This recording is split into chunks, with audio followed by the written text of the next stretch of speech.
Friday evening to you.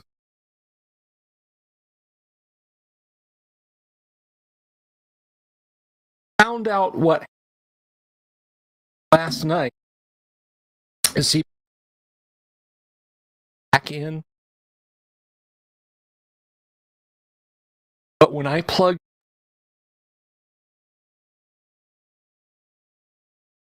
up,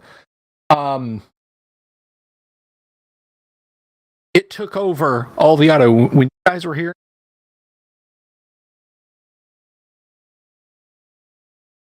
the faint music you were from the headphone.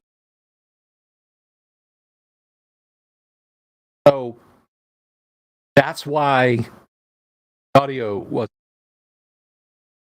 head, and you all should have. I hope you did. Quiet out there. Oh, by the way,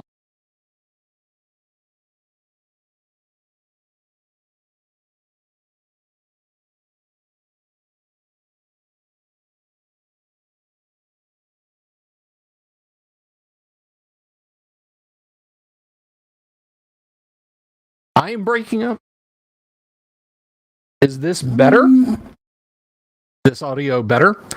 Getting a little closer to the mic. How about that? 599. What happened to the other 498 of you, Cato? I think it's because I was sitting back. I think it's because I was sitting back there. Because I should be.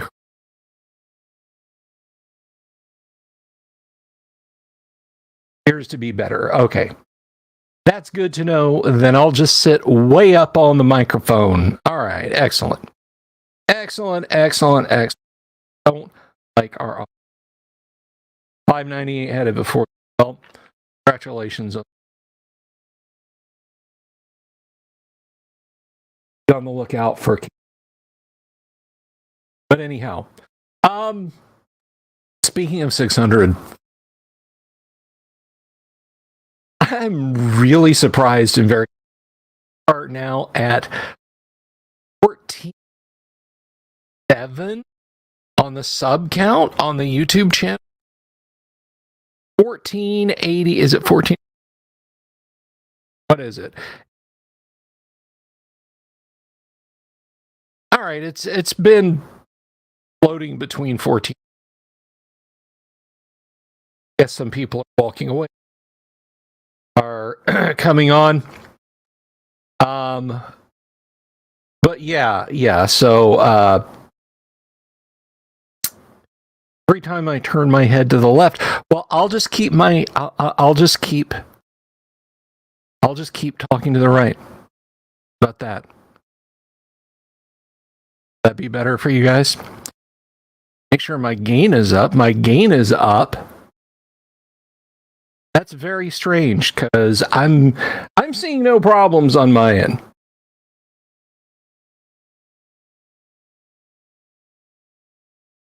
Don't move. Stay still. Because yeah, I'm maxing out my sound. Maxing it out. My audio input is maxed.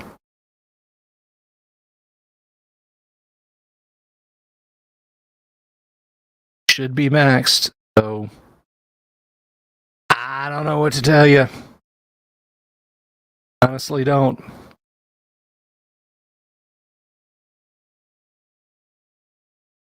Right here. God only knows what's going to happen.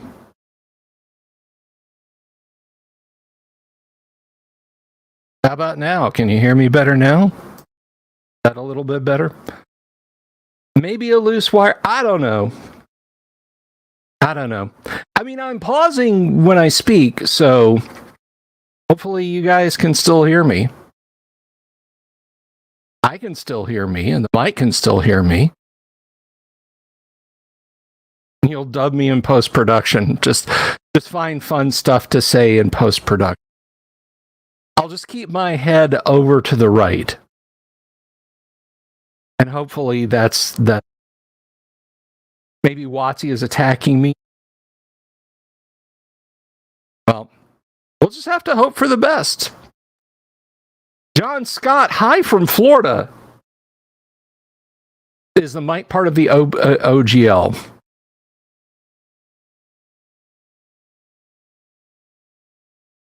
That's I do speak in Captain Kirk auto. Very, very strange. Speaking of audio and video and oh, hey Tracy.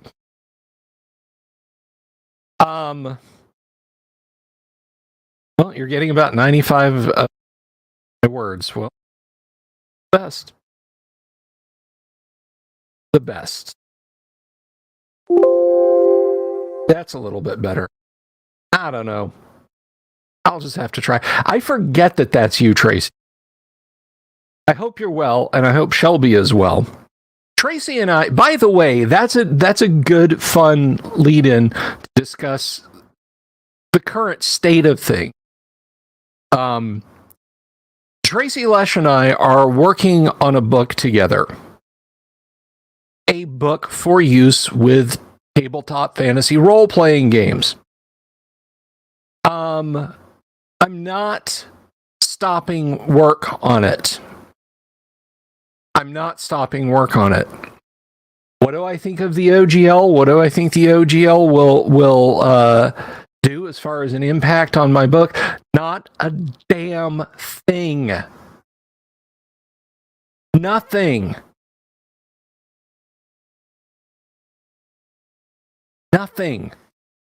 Because I'm not bothering with it. All right? I'm not bothering with it.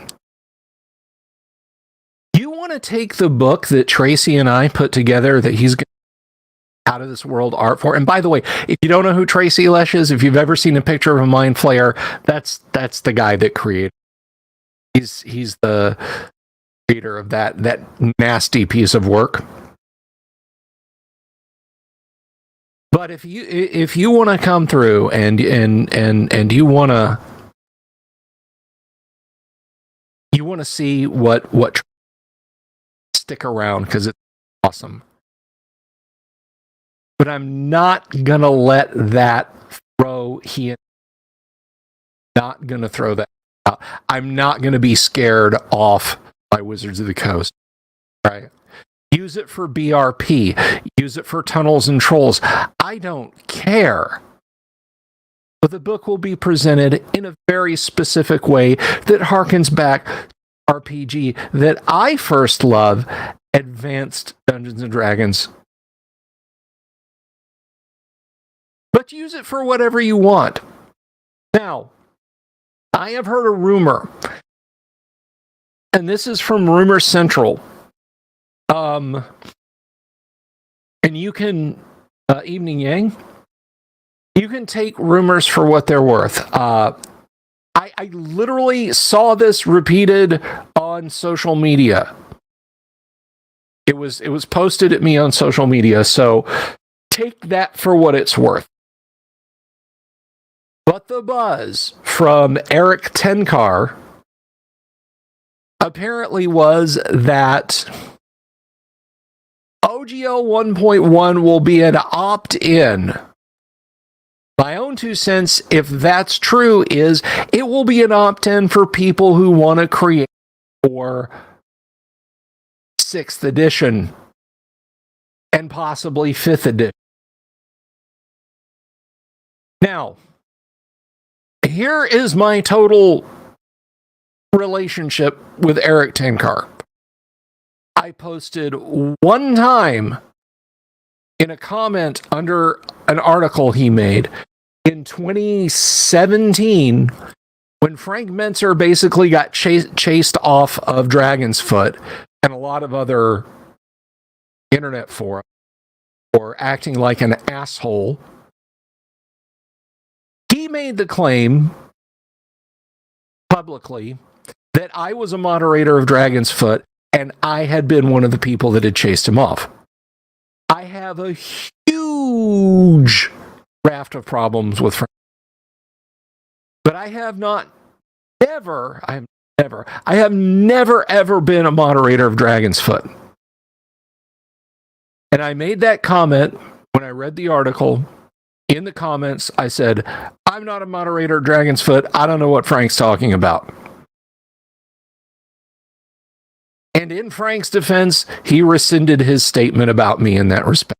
That is the breadth and depth of my interaction. Eric Tinkar ever was to comment one time on his forum. Not much, Patty. Good to see you. Yeah, everybody's saying my audio is dropping out tonight, and I don't know why. I'm practically yelling into the mic. So I don't know what to tell you.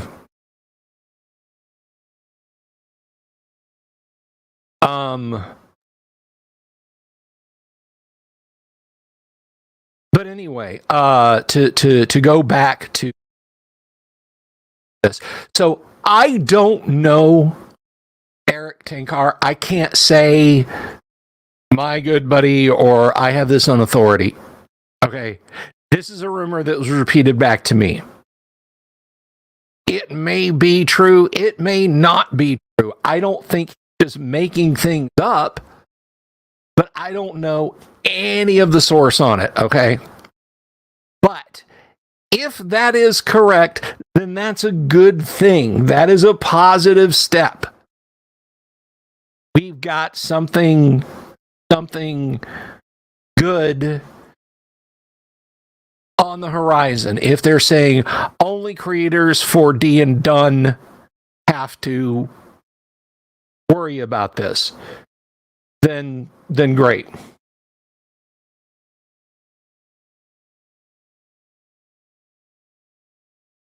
Patty asks, where are the Gamma World minis and terrain? They're coming. They are coming. Right now, I am 3D printing some miniatures. I have one done for one of the players. Let me see if I can show. I will try and show this. Greetings, Cooley.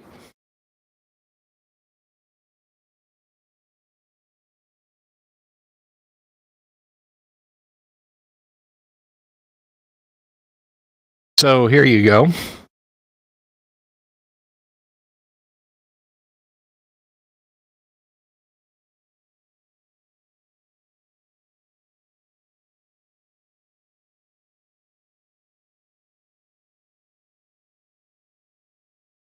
So that's one character mini for Friday night Gamma World that I have done. I created the STL for this in Hero Forge, bought it for the princely sum of $8, and then printed it out. I will paint one. Sapphire. This is. Yes, it is Hero Forge, Patty. Our Hero Forge. I could have bent them and sculpted them, but I thought that was a pretty. Now, as far as the STLs, I mean, I could potentially get, any science fictional work. I have bits of 40K stuff that'll work, right? I mean, Gamma World's just gonzo anyway. Titancraft, their model is a bit nicer on the wall. I will check it out, Patty. Thank you. I will definitely look into them. So, but fun stuff we're going to look into. I'm going to move this over here. Actually, I'm going to put this back here. So yesterday we continued on with our Let's Read of Dragon Magazine, Volume 1, Issue 1. And we're gonna kind of continue to look at that a little bit. I'm not gonna go through and read the fiction. Is Bogo's mini gonna be the size of a Tic Tac? Probably.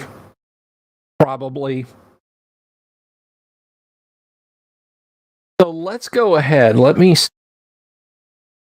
look at this. Like, again, I'm not going to read. This is a search for the forbidden chamber. I'm not gonna read this whole fiction piece, but we're gonna look at this because if you've never seen a copy of Dragon Magazine #1, well, now's your chance. And these, by the way, you can find these on the web, the PDFs of them in various places. I'm not going to tell you where, but I do encourage you to.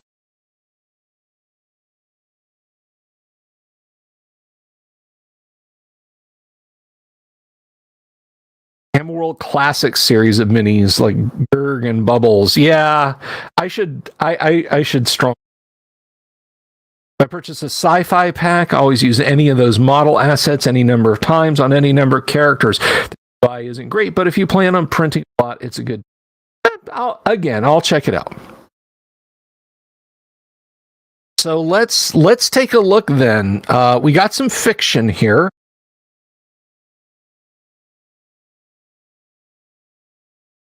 Share screen. And we're going to add that to the stream.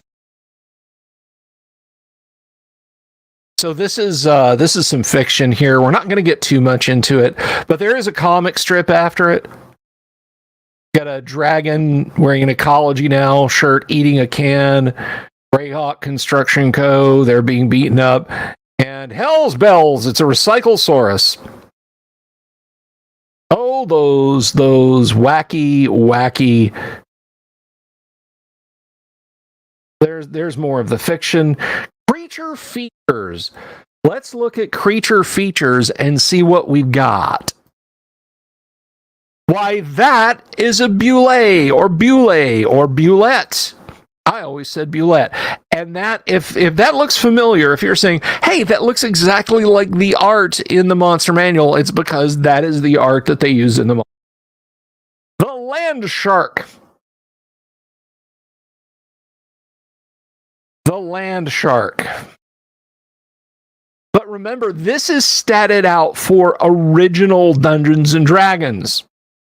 This is not statted out for AD&D because AD&D is just over the horizon, but for now, they're giving it to us in OD&D. So you basic and expert cats, I don't know if the Bulette is in there, but here it is in a format that you might find easier to convert. Shark. So, number appearing 1 to 2. 90% you find 1, 10% chance you'll find 2. Armor class -2, move 14 inches. Hit dice 6 to 11, 8-sided. Now it's kind of throwing 8-sided dice at us. A hint for the future. The lead says it's Bullet. Tim Caskell apparently get all up in your business about that, but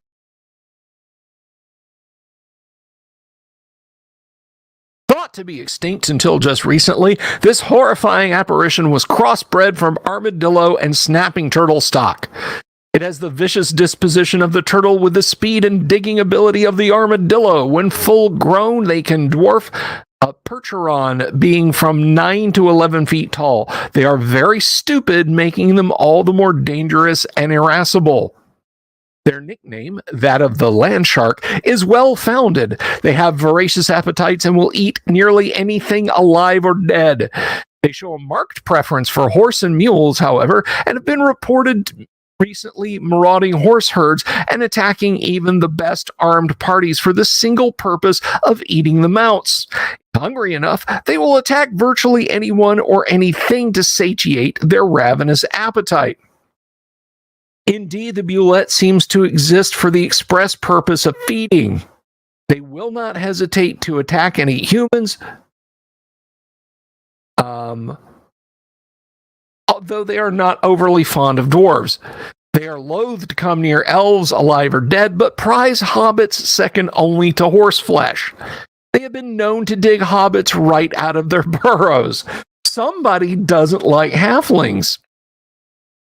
They can jump up to 8 feet with blinding speed, are masters at stalking silently, and nearly impossible 90% surprise. When fighting, their primary method of attack is with their awesome jaws. They do 4 to 48 point damage. Or 12-sided dice, boys. But hey, a second level magic user with max hits could potentially survive a bite from one.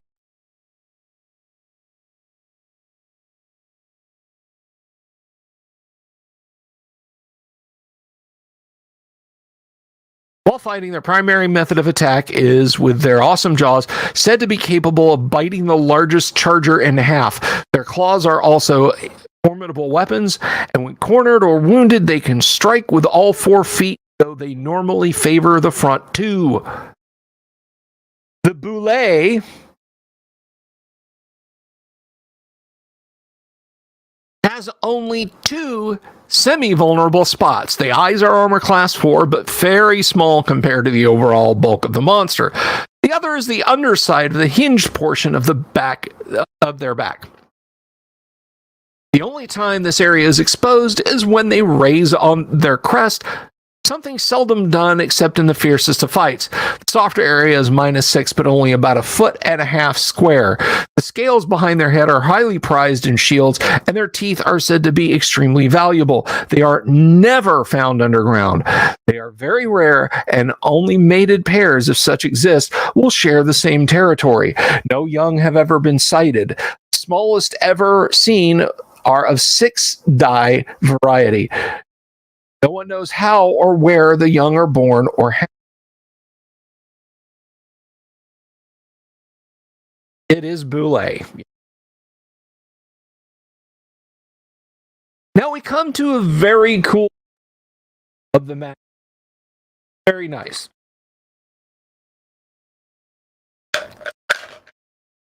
Sorry. Falcon's thirsty work. This feature is called Mapping the Dungeons, and if you remember when we used to do our read-through of the strategic review, you'll remember this feature. I actually hosted this on my website back in the day, a Mapping the Dungeons page, where I would come in and I would update contact info for people looking for original and first edition ADMs. And that's what this is. This is a classified section. So let's take a look. Let's look at the DMs. This issue will see only new DM listings. We will also list EPT DMs if we are notified. I can't reboot. I'm sorry. I'll lose the show. I mean, I honestly here. I mean, is that better? Without the pop filter in the way? Because I'll do that. Anyway, so we have Roger Dudley of Glendale, Maryland. You know, this is very doxing-like, so I think you can see it a little bit better this way.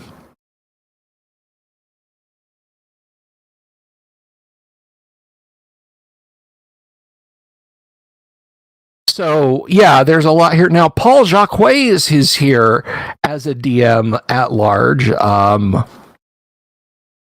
Interesting note. But yeah, and now we come to one of my favorite parts, the ads. Heritage fantasy figurines. Look at the lance on that guy. Good Lord. Imagine moving him around the table. Hey, Bob, move your fighter. Clunk. Damn it. Clunk. Ah, clunk. We have what is apparently a Balrog and a fighter with a lance.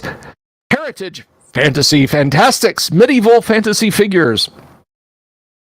An entire new range of monsters and the men who fought in the time of medieval fantasy. 50 cents for a catalog. Dealer inquiries invited. Exactly. How far can I move? Well, you can get about Bob's character's lance away. Ah, good. And that's kind of a continued thing here. This awesome barbarian picture. Look at that. Look at that. We're gonna zoom in and just kind of enjoy that.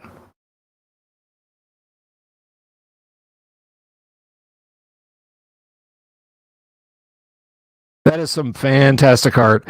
And do we have Tracy, you know who did that? Oh no, I think this is after your time. Yeah, there's no signature on that, unfortunately. So what else do we have? Another ad. Der Kriegsspielers, military miniatures and accessories. You have the Fellowship of the Ring there. I don't have a physical copy of Dragon Magazine #1, so I don't know how good that photo is or isn't.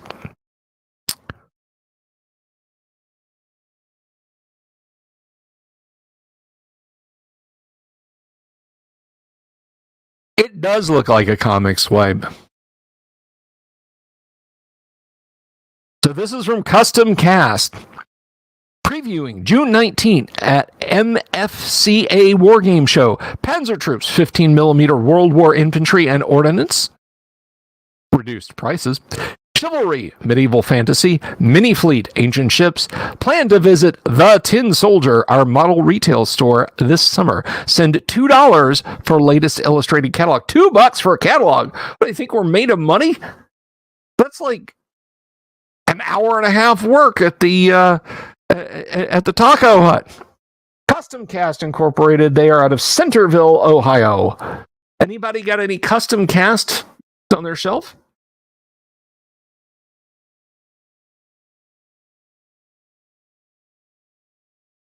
Mighty Magic Miscellany. We have additions for Illusionists up to 14th level. Additional spells. And these all made it into AD&D, by the way. Well, many of them made it in.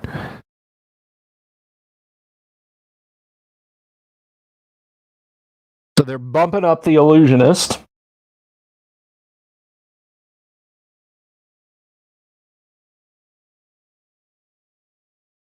And we have an article here by Lynn Carter, the one and only Lynn Carter. We'll see you, Cato. Have a wonderful evening. Take it easy, Tracy. Centerville is where the Great Serpent Mound is. I will take your word for that.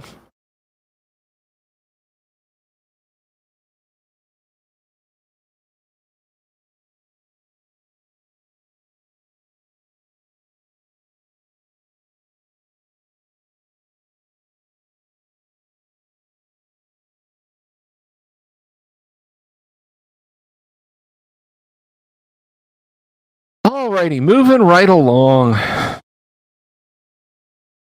Yeah, so this is a section here by Lynn Carter. Royal Armies of the Hyborian Age includes national organizations from the major nations of that period. Requests from gamer friends in both New York and Texas have encouraged Lynn and I to work out additional organizations for several of the peripheral nationalities of the Hyborian Age. We appreciate the opportunity to publish this material through the pages of The Dragon.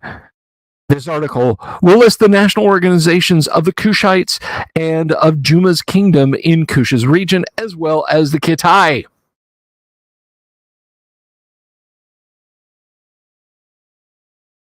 And it kind of goes on and explains those. Adventures in Fantasy by Richard Lorraine. People saying, blast him, Wiz. Gets ready to blast him. We have another article here. There's more. Come on. I can't see my drag bar.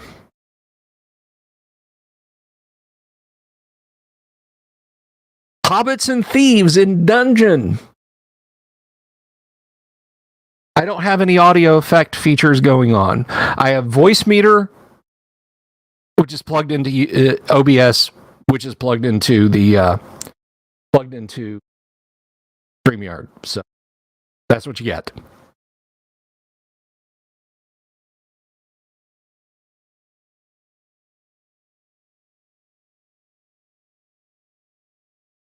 So, sorry. So there's more explanations of prismatic spray, but let's look at hobbits and thieves in dungeon.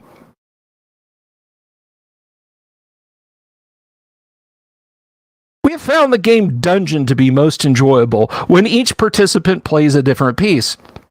Thus, with a standard game, 4 makes the best match. When the dwarf and cleric pieces are added, 6 persons are able to play different pieces.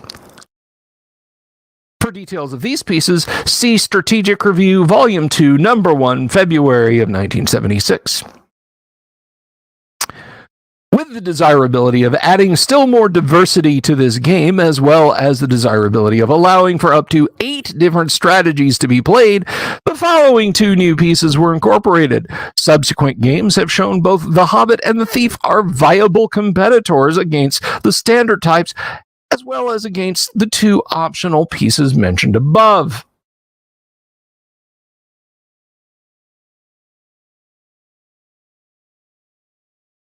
The Hobbit piece moves only 4 spaces per turn. The Hobbit fights as either a hero or an elf, whichever has the higher score to beat a particular monster. Interesting. And when rolling on the PLT, a score of 11 is treated as a score of 6 or 8 score. However, the Hobbit is able to arm himself with 7 missiles. Hobbit missiles are treated as spells with regard to combat, viz. There is no PLT roll if the Hobbit fails to kill the monster. The missile adds -2 to the Hobbit's dice score. As with a spell, he must indicate that he is using a missile. Any unused spell card will suffice, and missiles may be regained in the same manner as spells, 1 per turn at the start space. Hobbits are able to open secret doors on a die roll of 1 to 3. They ignore traps, just as a dwarf does. The Hobbit needs at least 10,000 gold pieces to win. Fascinating stuff. The Thief piece is able to move 6 spaces per turn. It fights as a hero, but on all attacks which are non-sequential upon the same monster, the Thief adds +1 to their 2 hit score due to stealth and surprise, and if he fails to kill the monster, the Thief ignores all PLT dice scores except 2. He hides in the shadows to escape the monster or climbs out of his reach. If he ever attacks the same monster in 2 consecutive turns, he loses all of the above benefits and fights exactly as if he were a hero. On any score of 12, it is assumed the Thief has stolen the prize without combating the monster, and he may then take a bonus move of up to 3 spaces, but he may not engage in another combat. This is a lot of extra rules. The Thief opens secret doors on a die roll of 1 or 2. All traps except those which transport him to a chamber 1 level lower are ignored by the Thief. In order to win, the Thief must acquire cumulative prizes equaling at least 30,000 gold pieces. And we have that cartoon continuing. Wizard zaps a monster. Spell backfires, turns the party into snakes. What's your dexterity again, Wiz? And the monster is just like, oh yeah. What is going on? Sorry about that. Press release.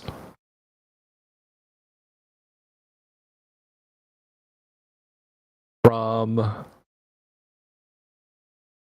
Richard Mataka press release. All rights reserved on the entire contents of this column. Nothing may be reprinted in whole or in part in any manner without written permission from Richard Mataka. See, right here we run into a problem with this even existing. If Richard is still alive, I am sure he didn't give Wizards permission to stamp out these CDs.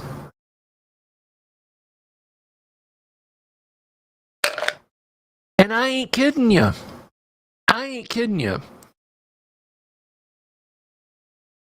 So it's an ad for Classic Warfare, a set of miniatures gaming rules. We have another miniatures company ad here. This is Miniature Figurines Limited, largest manufacturer of wargame figures in the world, wholesale and retail, fully illustrated catalog, dollars.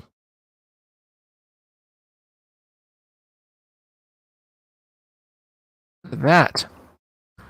Box P, Pine Plains, New York. How long did they hold that title, I wonder? Largest manufacturer of wargame figures in the world. Because think about, Grenadier, Minifigs, Ralpartha, Games Workshop / Citadel. I would say they got their lunch eaten pretty quickly.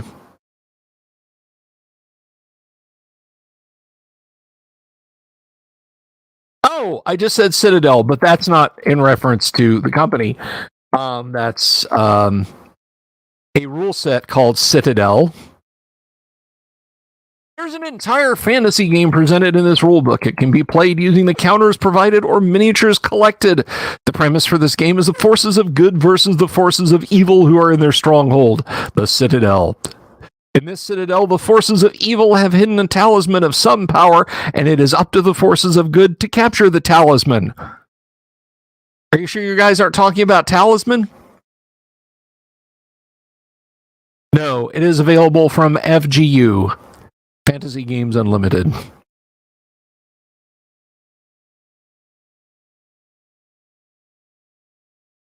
The Gnome Cache by Garrison Ernst. It's by Gary. Ernest Gary Gygax, E.G. So, whoops. So, yeah, that's... this is a novella that Gary started that lasted a few issues, which we never got a conclusion of. It ended right as it was starting to get really, really interesting. And I'm not gonna read the whole thing because, again, novella.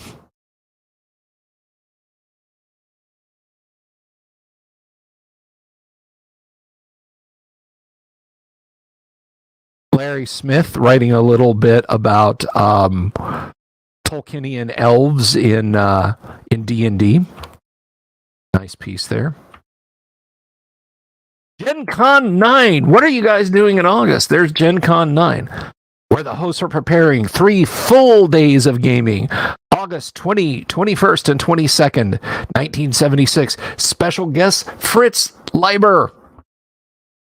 More miniatures, more board games, more fantasy, movies, seminars, dealers, auctions at Horticultural Hall, Lake Geneva. For information, Gen Con 9, 330 Center Street, Lake Geneva, Y, 53147, 414-248-3625. And watch for news of the super event planned for the nation's oldest wargaming convention when it celebrates its 10th birthday.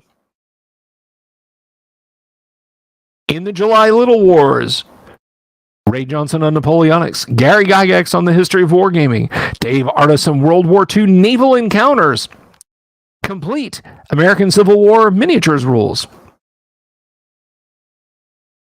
Part 2 of the Gnome Cache in the next issue of The Dragon. Part 2 of the Gnome Cache. The conclusion of the search for the Forbidden Chamber. Monk versus Monk, combat in the arena of promotion. A new sword and sorcery novelette by Gardner Fox, which is good reading. And there's the back of the mailer. So that, folks, cut you all off. That is pretty much it. That's issue 1 of The Dragon in a nutshell right there.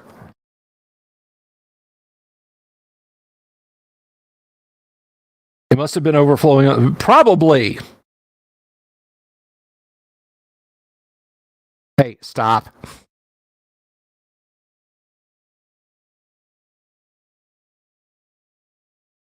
So that is issue 1 of Dragon Magazine.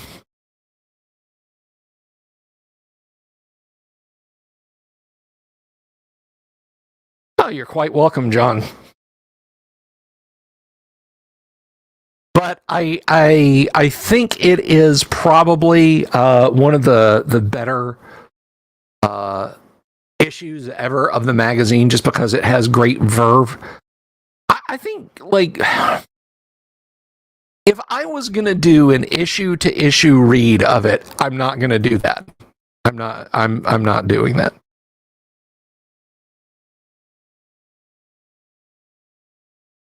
Can you guys still hear me okay? Can you guys still hear me okay? Let me know if you can't hear me fully. Because I wanted to get this like out of my face. What is Gamma World? You don't know what Gamma World is? Gamma World. Well, Gamma World is happening when I get my group in here at 9:00. It is a post-apocalypse.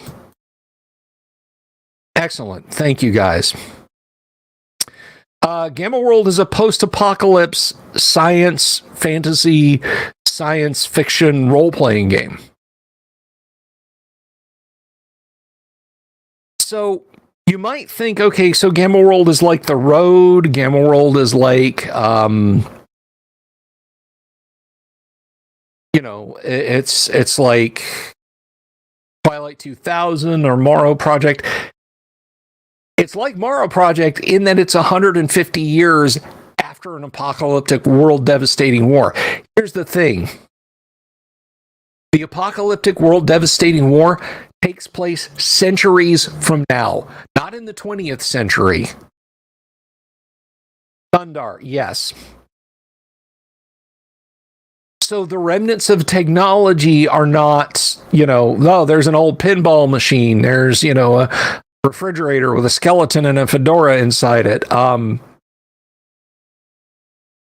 remnants of ancient technology are things like hover cars and powered armor and nuclear energy cells, laser weapons, and nanotechnological healing devices. A boy and his dog.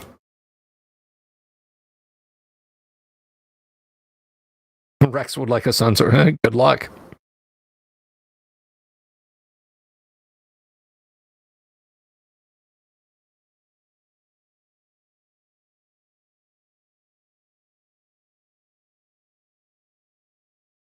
That is what it's like. Sending out, let's see.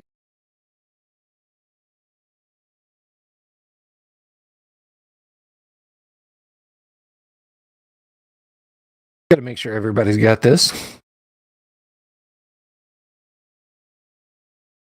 Got everybody here. All right, we're back. We'll see you, Patty. Have a good one.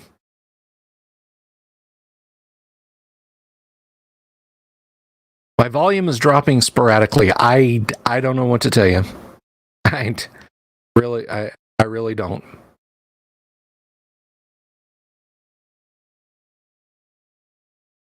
I wish I knew what the problem was, but I don't know. I can't truck through 2 hours of Gamma World and you guys not able to hear me, or potentially not able to hear the group.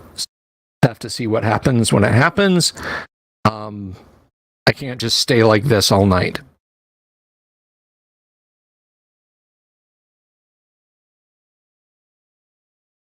Again, I don't know what to tell you about my volume drop. You know what? Maybe for my birthday, I'll just buy myself a lavalier. Sit right here, no matter where I turn my head, you guys will be able to hear me. Maybe, possibly. Anyway.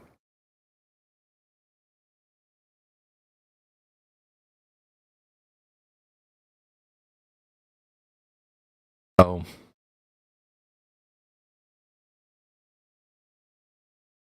we'll just have to see. We will just have to see. speaking of seeing things, today I I know I said I was going to have the Tales of Tabletop Triumph video up today. I shot the background roll for it with this camera, 1080p, right? 1080p, that's awesome. Saved it to a memory stick. Should have known when the whole video file was only like 400 megs that no, it was not in fact in 1080p. I haven't done anything, Dave. I've done nothing. There are no background filters. I'm telling you, it is this mic, voice meter, out to StreamYard.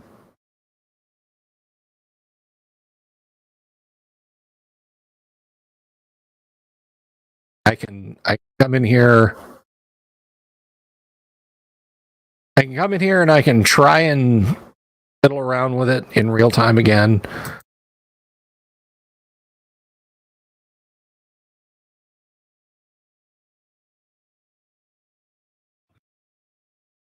I mean, how about now? Is that any better? You guys? I don't know. But anyhow,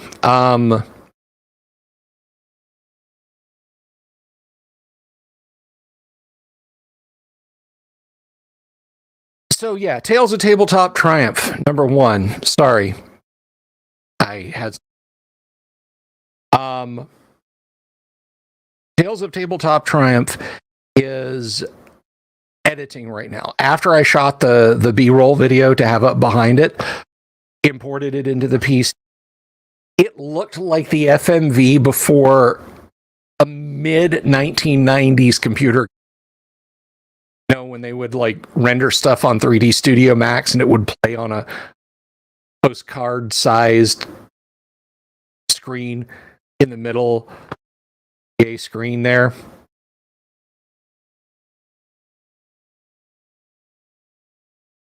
That's just about as good as it got, fortunately. So with that said, I have to reshoot that. I have the audio done. At least I think I have the audio done. I can hear the audio myself. Did that kill me? It's just going back through the headphones. That off. You guys would just be getting echoes out of my headphones then.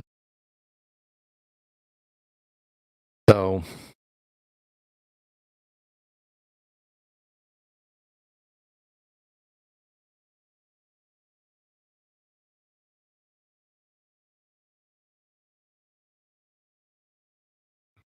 that any better?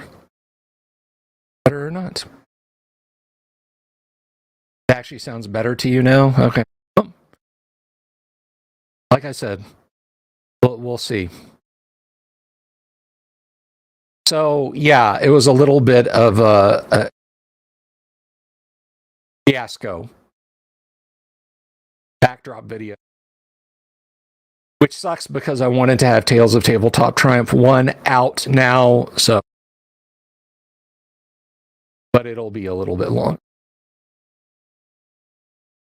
I don't know if I'll release it this weekend, but we'll see.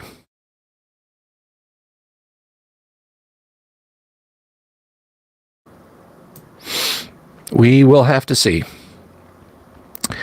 And in doing so, hopefully you guys will submit some on the Discord. And yes, we actually do have a Discord now.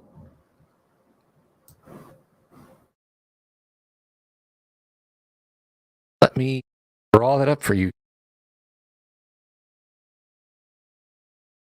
Here, Discord. If you want to come and talk to us, and I promise you'll be heard, apparently, unlike me.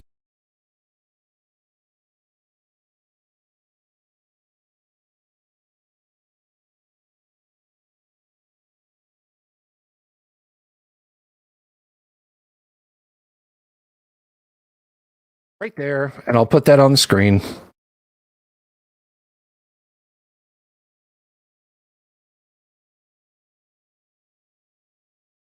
Yeah, I don't know what's going on.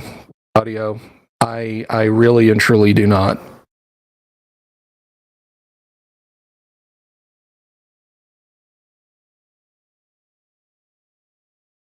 And I do keep pausing periodically. I have changed nothing on these settings.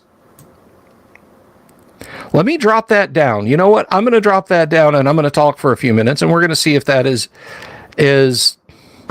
any better.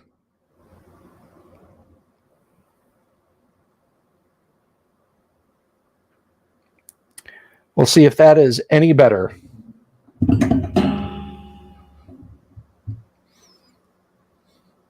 It sounded perfect there for about 10 seconds. I don't know.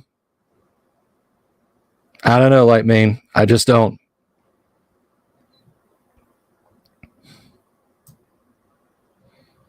I mean, maybe my mic is dying. Maybe it's just giving up the ghost. I don't know. But, you know, we'll see, I guess. It sounds right again now. All right. Well, maybe I found something. Maybe I found a setting that's working properly. All I did was turn audibility from 10 to 0, which you'd think the opposite would be true, but if it's working now, then hey, we'll play some Gamma World in a little bit. So you guys will have to tell me if this is still working 5x5.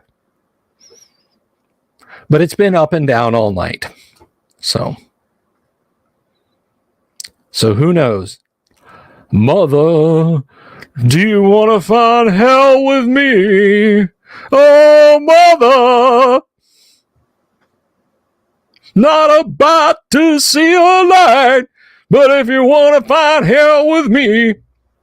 How was that?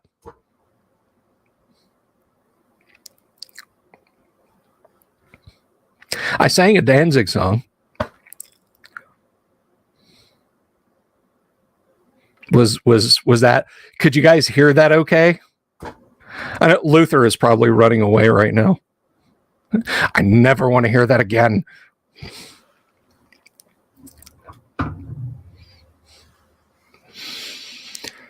So yes, Tales of Tabletop Triumph. I'm leaning back a little bit off the mic. Can you guys still hear me okay?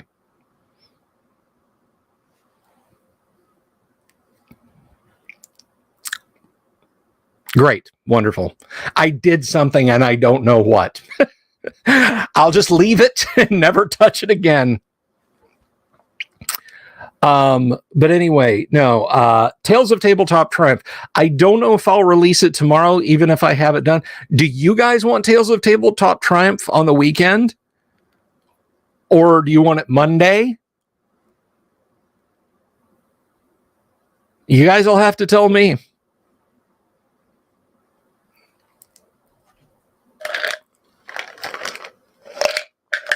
So Danzig is an odd fellow. You can find a video on him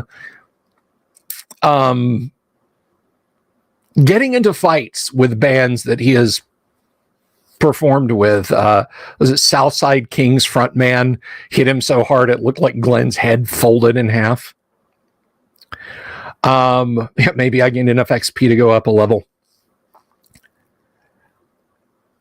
And everybody talks about like what a jerk he is and he takes himself too seriously and everything.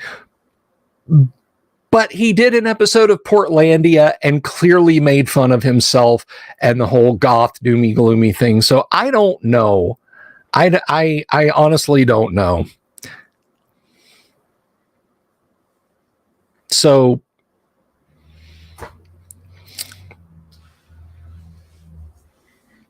now I think what I'll do is I'll release the first episode of Tales of Tabletop Triumph when it's ready, whether it's Saturday or Monday. I have a feeling it will be Saturday, tomorrow, when it's ready. And then thereafter, it will be on a weekday. Oh, I linked the Discord there. The Discord is there because I don't look. Here's the premise behind Tales of Tabletop Triumph. Okay, in case you haven't heard me talk about this already, I know of many channels on YouTube, many channels on YouTube that are all about horrible things that happen at role-playing game tables. And basically it's just guys who read the Reddit r/RPG horror stories. And it's a good grift, okay? The least of those channels has way more subs than mine does. That's just kind of the nature of the beast. But, and this is important, they're all negative. All of them. It's all bad. And I never played D&D again because of those guys. Or, I'm a survivor of this bad thing. And this player kept coming at me, role-playing that bad thing, and then yelling at me when I was getting upset, saying, it's just a game, chill out. It's all bad. It's all cringe. I want to do the opposite of that. I want the stories of awesomeness. I want the stories of when everything became wonderful at the table. And not wonderful because here's 30 minutes of horrible nightmare story and it got good because we kicked that person out. I mean just pure positivity, because we need more positivity in the hobby. Gaming groups are like bands. Some suck, some are awesome. I want to hear about the awesome ones. I want to hear your stories. So we have 3 areas on the Discord that cover this, and I'll tell you about them. If you join our Discord, it's right there on the screen. You can come on in and say hi. Hello, Tommy Die. We have the Tales section. Please don't post anything there. Once I vet and make script ready Tales, I will post them in there. Don't post anything in there. Submissions, that's where I want to hear your stories at. Post them in there. And then discussions. Discussions is where you guys just go and you have a laugh, or maybe you workshop things with other people. Like, I have a good story, but I don't really know how to.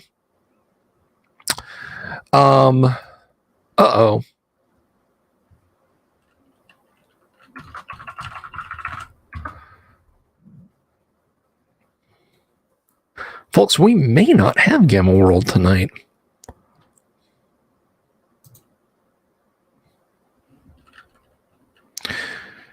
Because I've just gotten a message from one of my players.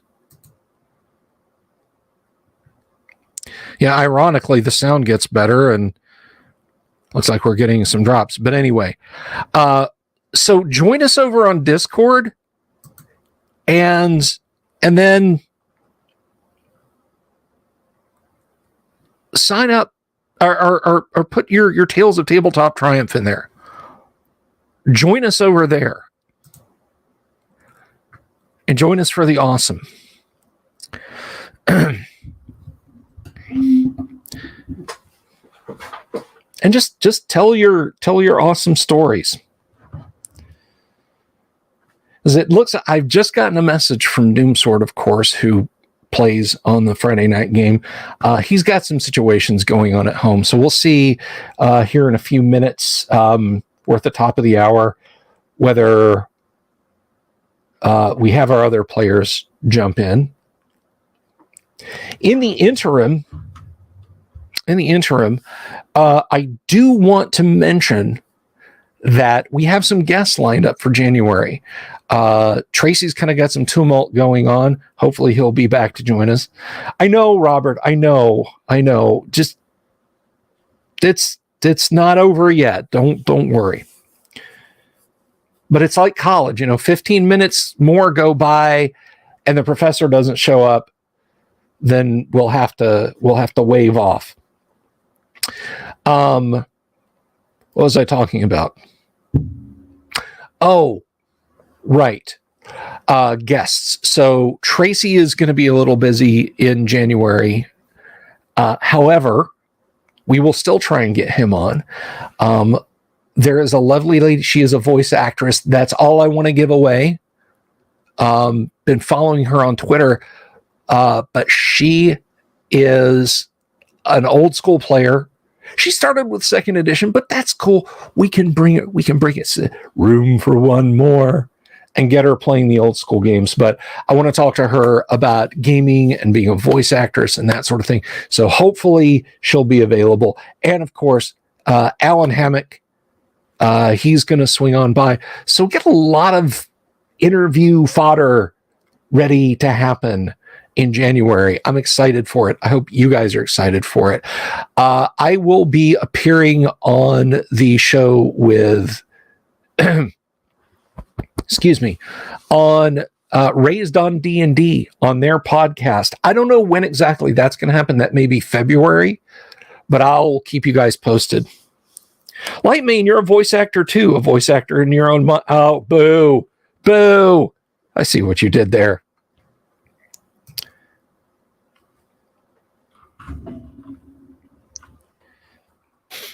I think all DMs. Okay, well, we have 2 players, so if we get Bogo in, we'll kick it off. Otherwise, we'll just have a roundtable discussion, and we'll give him a few more minutes. No, I didn't get one of the Critical Role voice actresses. No. She is a voice actress, but I don't believe she's on Critical Role.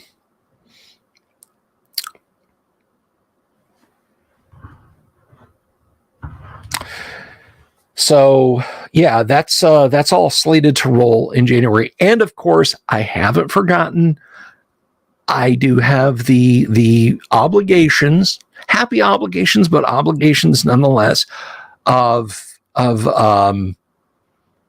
the Patreon stuff to fill. And by the way, if you want to become a show Patreon and jump in and get John Scott, have a good one. We'll see you later. And get in on that cool stuff. I see you put voice acting in quotes. I gotcha.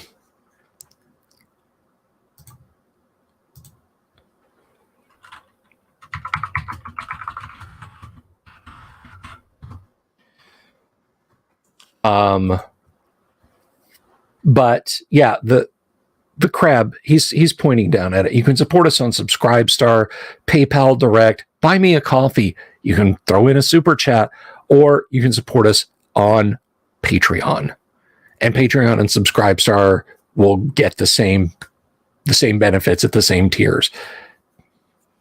So anyone who wants to support the show that way, that's awesome. But let me tell you what, if you're just coming by and you haven't subscribed yet, please click that subscribe button, click the bell icon for notifications, and give the video a thumbs up if you like it. If you don't like it, give it a thumbs down and say why. And don't say constant audio issues either. I know, I fixed them. But if there's different content you want to see, then please leave a comment in the YouTube below. If you're just blowing by, if the whole thing that's blown up with 1 D&D or D and Done, as I call it, the OGL 1.1, if you're kind of wondering what's going on with all that, and YouTube brought you here, welcome. I'm glad you're here.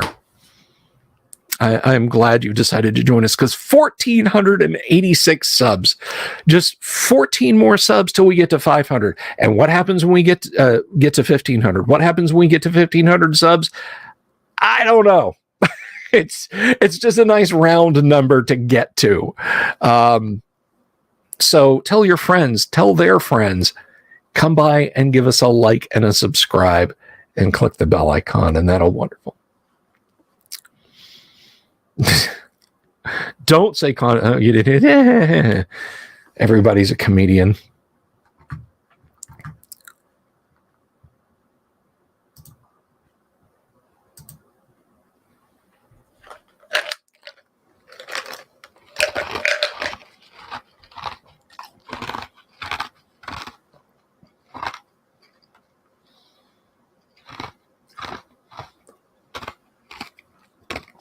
Sorry, I had to crunch some ice, guys. My mouth is just parched. I have sudden dry mouth.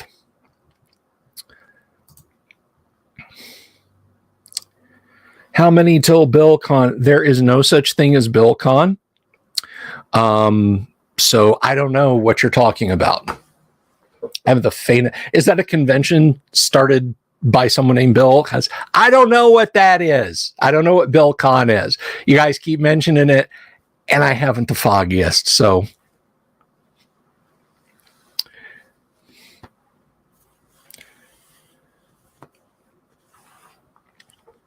I buy myself a pizza at 1500, sushi pizza. It could be good. Some shrimp tempura on there could be delicious.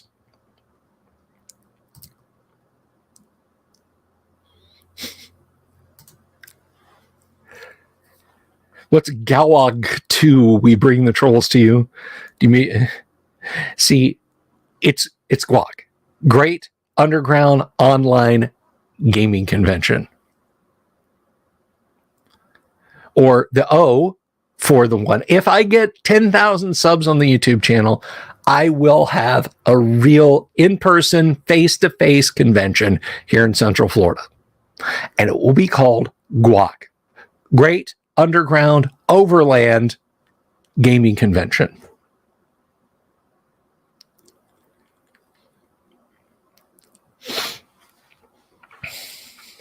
I'm going to hurt all y'all. I'm going to be down a few subs. Hey, Bill, why have you only got 1,480 subs? There was an incident.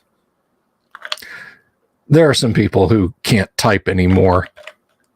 They can only express themselves through blinking now and looks of pain on their faces.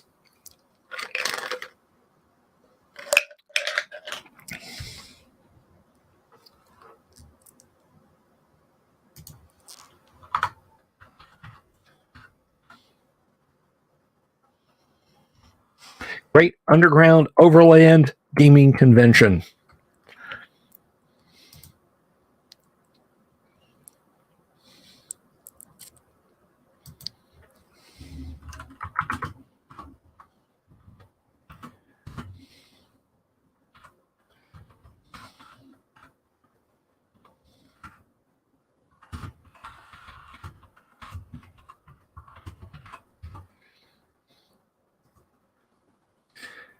So an even more fun D&D game then. Yes.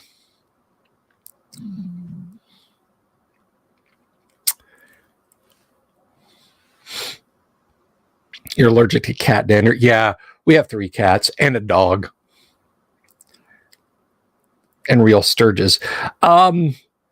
We don't have sturges. We have bats. We have friendly neighborhood microbats, and they keep the mosquito population down.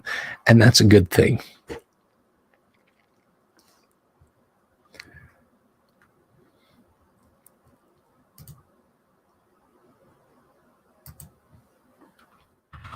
So I think what we're going to do is, I'm just going to bring, hang on a second, guys.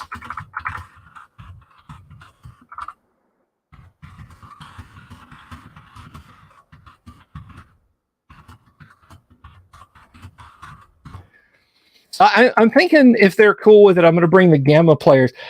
I don't have rock grubs. No rock grubs here. No, all the rock grubs are in Georgia. They can't stand the humidity down here. I think what we're going to do if my players are game is we're going to kick back and we're going to talk Gamma World for a while. I am Florida man, TJ. I'm the noble Florida man, though. Oh, wait, no, there's... Hang on a second. I was just saying, yeah, it doesn't look like I'm going to have players, but lo and behold, there is the one and the only Bogo Jorts has arrived. That's right. Tunkatod is Bogo Jorts. So we'll get rolling here in just a second.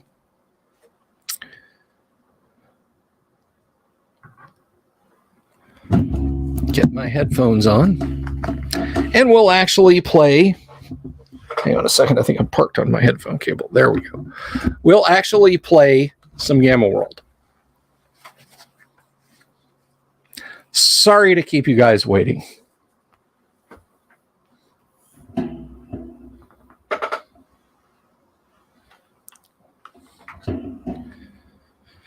So, without further ado, let me welcome Kevin as Chevconi.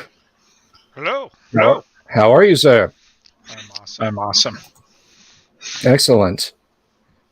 Savvy as 4077. Good evening to you. And last but not least, please don't scream in my ears, Tunkatod as Bogo Jorts. Tonight, I'll use my PBS voice.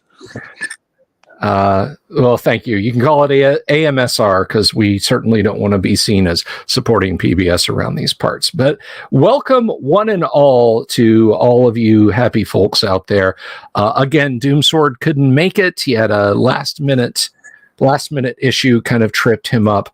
So let's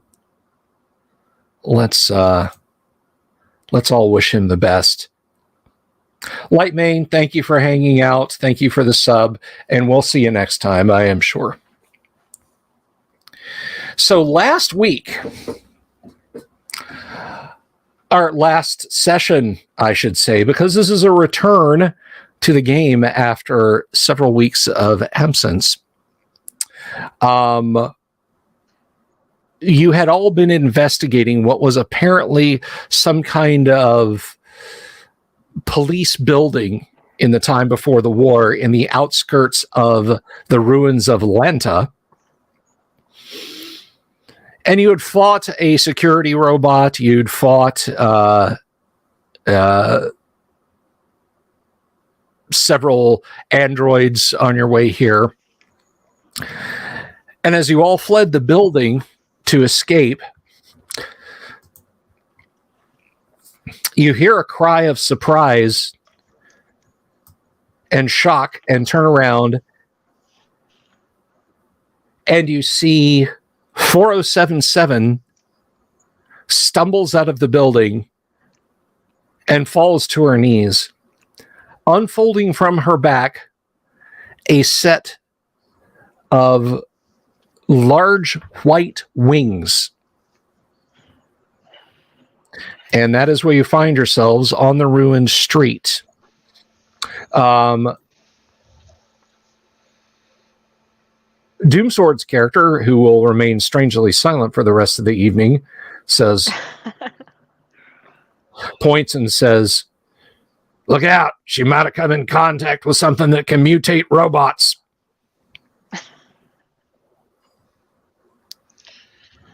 So there you are, player characters, and here is, of course, where did I put it? It's here. As you guys saw on camera a little bit ago, you know what 4077 now looks like with her wings spread out behind her. 4077, yeah, how are you reacting to this? I'm basically looking over my shoulders back and forth, and I'm kind of like doing circles to try to figure out what the heck is going on.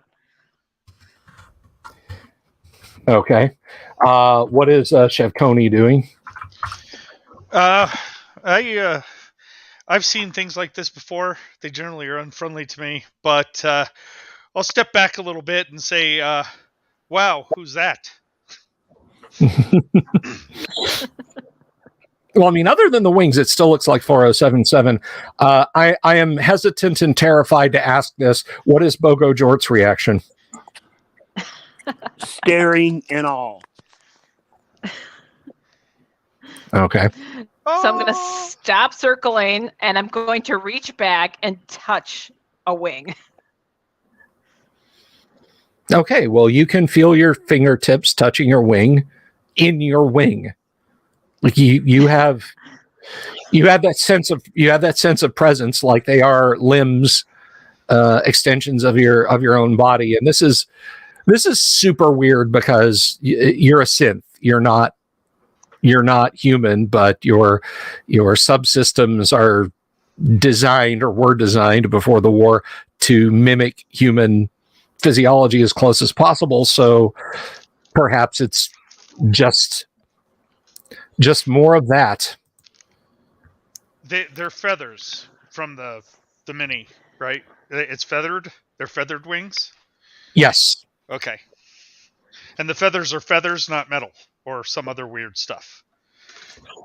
As far as you can see, they are feathers. Okay. Whether it is some form of polymer from her, well, your character wouldn't even know that what that is, so you have no idea what they are. They look like feathers, like downy feathers. Do they feel like they have texture and everything else like that to me? Yes. I'm going to stretch them out and interpret how they feel, because apparently it's part of my nervous system now. Yep. It just feels natural.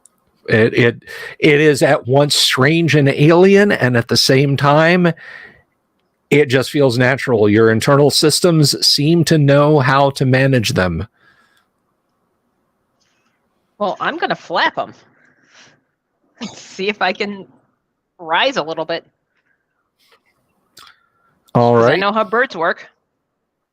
You do know how birds work. And even if you didn't, your body naturally seems adapted to this. Let me see if I can pull this up real quick.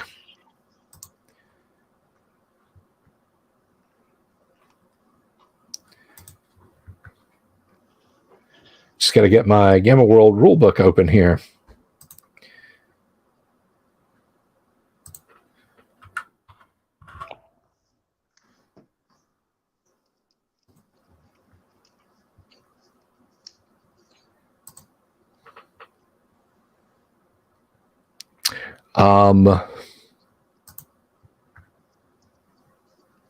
Oh, there it is. Yeah, so you're feeling like you can fly. I wanna go up just a little bit, not too far, but just a little bit. All right.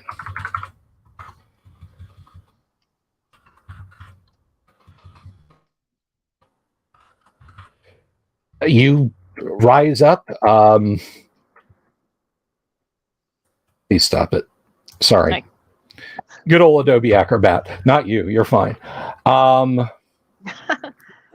You rise up about 12 meters off the ground.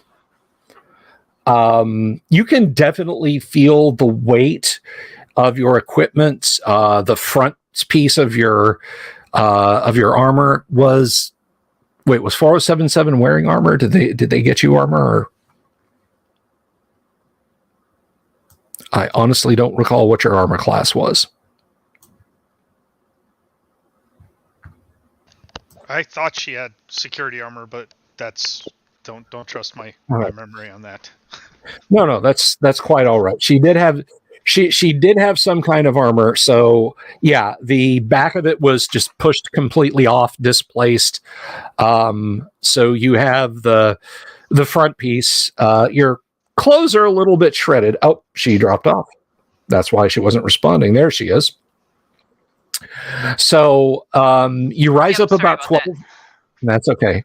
You rise up about 12 meters into the air, and You can feel the weight of your equipment. You not really sure how much you could carry, but you are able to kind of pinion your wings, and it's a bit like treading water, remaining in place. You can do that.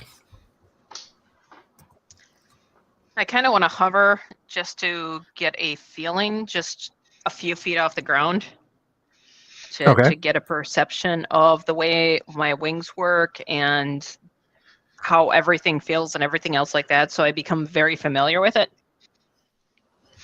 Because, of course, this is a very new experience for me. Indeed, it is. So yeah, you're kind of getting your air legs, as it were, and you're able to maneuver around. It's about the fastest forward speed you can maintain is really about the same as going at a good run, and it seems to tire you out at about the same rate also. It's just you have that added dimension of being able to go up. I'm assuming it's a muscle like anything else, so I'll have to develop it. Yes.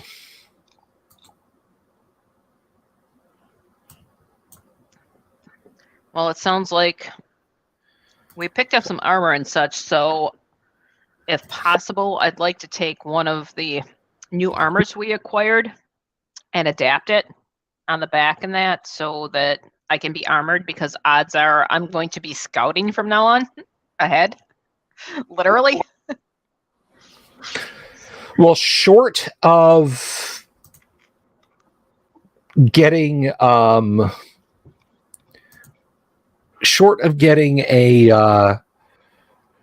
someone who understands ancient technologies and that sort of thing, the best you can do on your back without completely interfering with your wings is just cloth. You can make a couple of cuts in a shirt, a tunic of some kind, and put your wings through those. And then you can have straps on a front piece.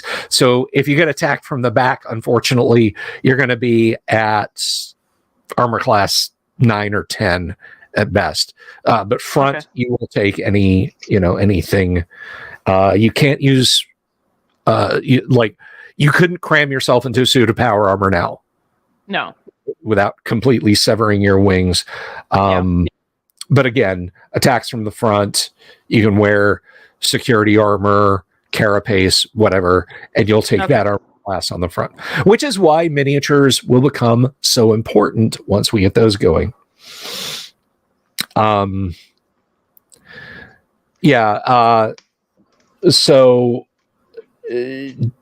Doomsword just kind of regards you for a second and says, "Yeah, you're beautiful. We got to get going, though.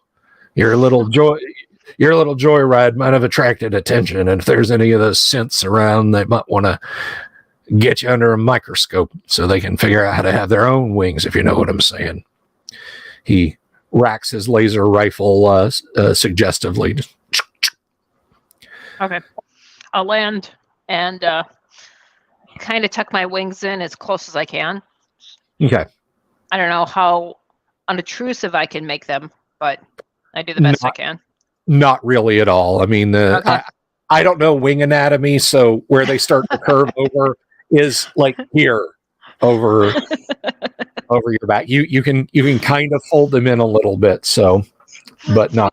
So instead of reaching out like 20 feet around me, I can get it down to like 5. As far as to your left and your right, they're not much broader than you are, maybe only by, a hand's breadth. But the height is kind of what's getting you. So doorways, I'm going to have to duck forward from now on. Very possibly. Bogo and Chiptoni, what are you guys up to? We pretty much finished searching this place, right? So yeah. I think it's time to find somewhere else to go before, as Numbers said before. I know we were kind of looking for another transportation, weren't we?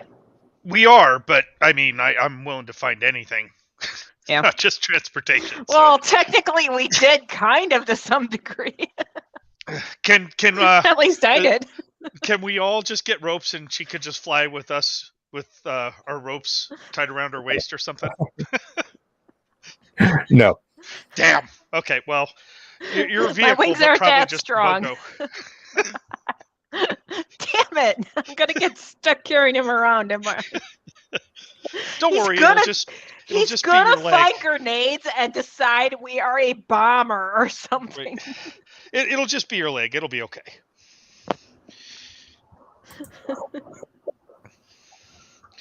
Yeah. So I mean, we're on the upper floor, right? So are there windows we can look out and kind of see what direction might be the most, I don't know, beneficial to go? You are actually not on the upper floor. You had all Okay. gone out. You had all gone outside at this Oh, point. damn. Okay. Well, You we'll want me to look? I can fly up. Well, I mean, for a vehicle, yeah, that would be helpful, right? I'm gonna pop up just above the building and look around to see if there's any likely vehicles or anything else like that out that might indicate a garage of some sort. The bird's eye view, apparently. Okay, so you see kind of ruins, some, weird mutated plant growths here and again. Nothing immediately that looks like a workable vehicle to your radius of sight. So I'll quickly land again and say, express the fact that there does not look like there's any usable vehicles around, and I didn't see any obvious shelters for vehicles that stood out to me. Okay, well, then we'll just have to scrounge for other useful things until we have better luck, I guess. When I was up there, did I see like a lot of buildings in the distance and that to indicate the correct direction of the main city? So in the distance, in the haze, you thought you saw maybe some ruined spires of a central area of the city, forming kind of artificial mountains, but it's still a good maybe 10 kilometers in that direction. Okay, so I at least have a general direction. Okay. Mhm. So I'll say it seems like the main city is that direction.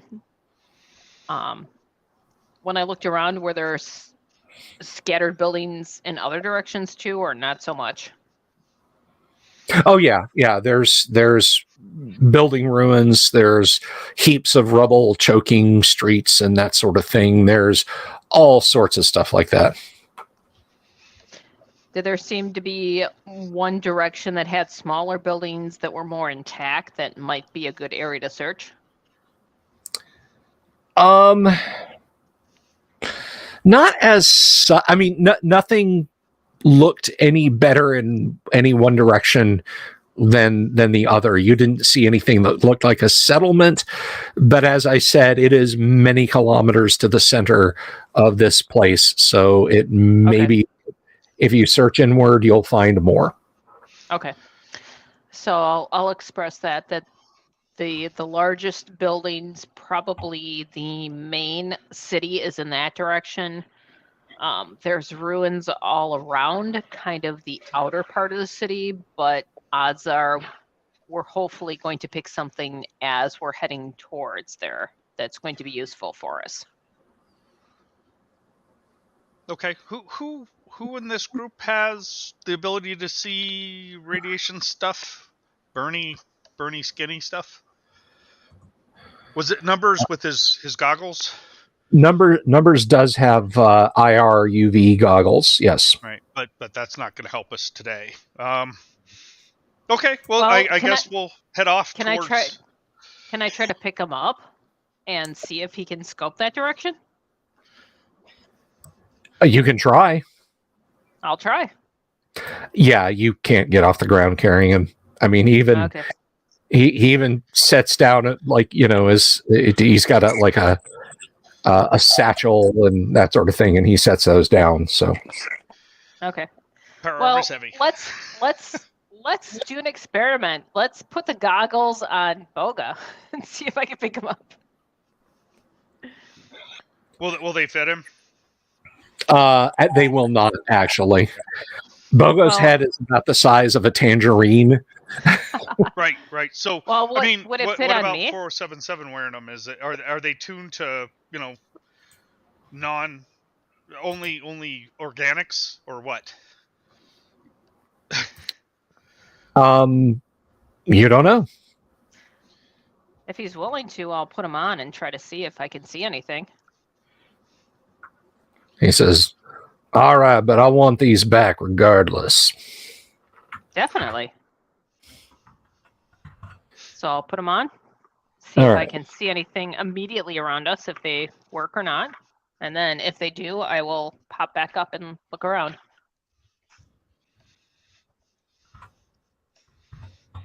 All right. So give me just a moment here. Sure.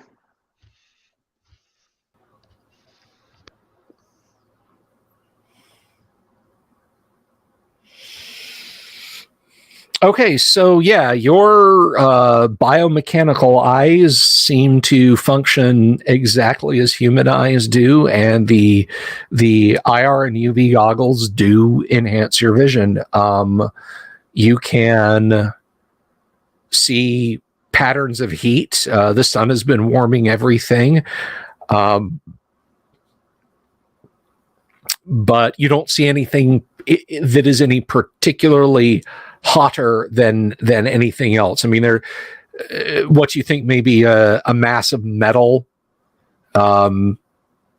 is glowing a little bit more than everything else, but like you don't see a shape that looks like a human or mutant or anything like that nearby. Okay. I'll land again, hand him the glasses back, and say, well, it works, and I didn't see anything that jumped out at me, so we should be okay for a little while at least. Yeah, but Chef Coney will ask Numbers to warn us if he sees anything unusual. So we don't get burned or whatever. Well, I'm planning on kind of staying on the ground for now because it seems like my wings are going to attract attention if I'm in the air. Oh no, I'm just talking about Numbers doing it as we go, as we walk. Oh yeah, definitely. Yeah. Just ping us if you see something that looks like maybe somewhere we shouldn't be. But aside from that, I guess we'll pick that direction and we'll go that way. Okay. Numbers agrees, and you will head in that direction. Bogo doing anything in particular, Tonka? Bogo was wondering what it's going to take to have a papoose built for our new wing friend to carry me around. I'm leaving that between the player characters. I agree, as long as he's got to use the board with the papoose. So It better be comfortable and not in my way. That's all I've got to say. All right. So you start to pick your way through the ruins, heading up and down streets.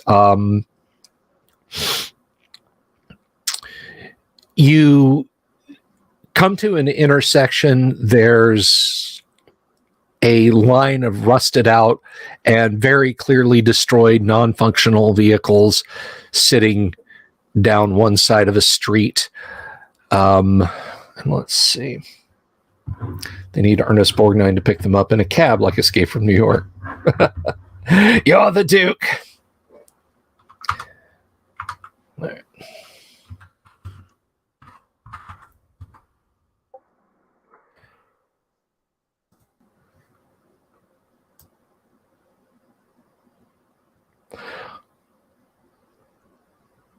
All right. Oh, I just had it.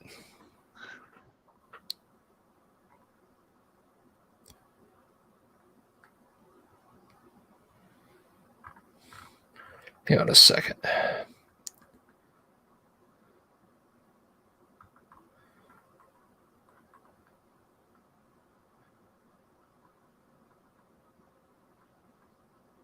All right, so out of a building comes what appears to be a giant beetle of some kind. You've seen this before. They have horrible acidic breath. It's just all kind of bad. And before the wall even begins to crumble, and you guys kind of hear sort of rattling of things, Numbers calls out, "Look out!" And of course, I grab George, I jump into the air, and I start flapping up. all right, so that's damn it. So that's what you guys are doing. You're taking to wing. What is Chef Coney doing?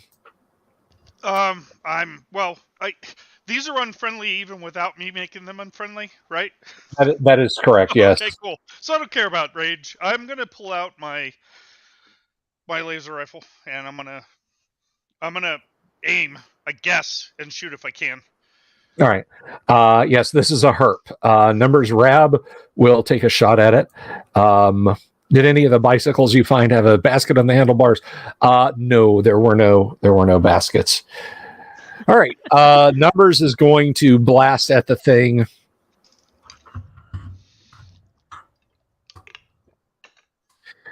He was a little slow to raise his weapon. I know you're shooting, and 4077 is taking the wing. What is Bogo doing? Bogo apparently is riding with 4077 through the air, and I'll ignite my vibro blade and tell her to take me to the middle and drop me. Okay. Suicidal I am. That's from above, apparently. Why don't you go ahead and roll initiative there, Chef Coney? Okay.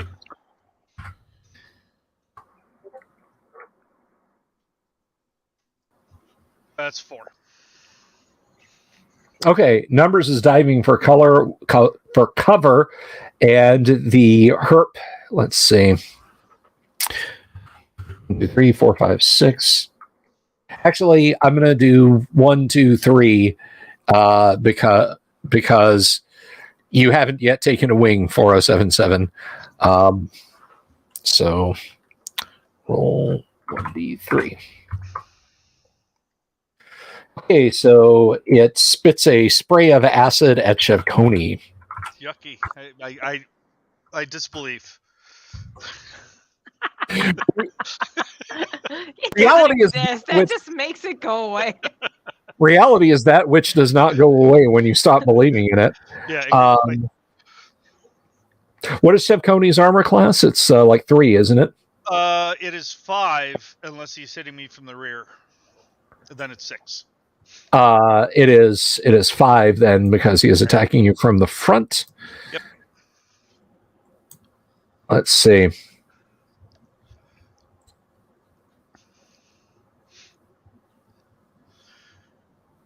Oh, he just tagged you. So let's see. Nice. How big of a field of goo am I? It's only 15 dice. You should survive this. 15 dice? Dice 6, yeah. I hope, not 12s or something. Oh yeah, 15 d6. And your total hit points? It's 39. Well, it's minus 11 now. So I am goo. It dissolves you. I'm Boo Goo Jorts now. Okay. So long, Chip Coney. I really didn't like you very much. You say that, but at the moment it's more like Tastes like burning. Yeah, I get it. Remember Emil from RoboCop at the end? Yes. Even if I had baking soda, it wouldn't help you at this point. It wouldn't. Yeah. He's a science experiment. So you take to the air. And I've got jorts in my hands. Numbers is bringing his weapon around. Is in die, you horrible monster. All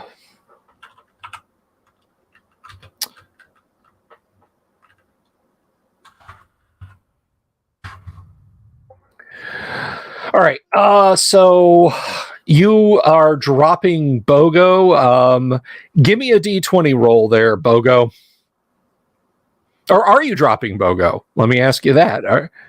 If he wants to get dropped, I'll drop him. All right, drop him. Okay, dropping. Okay, and the green D20 says a 12.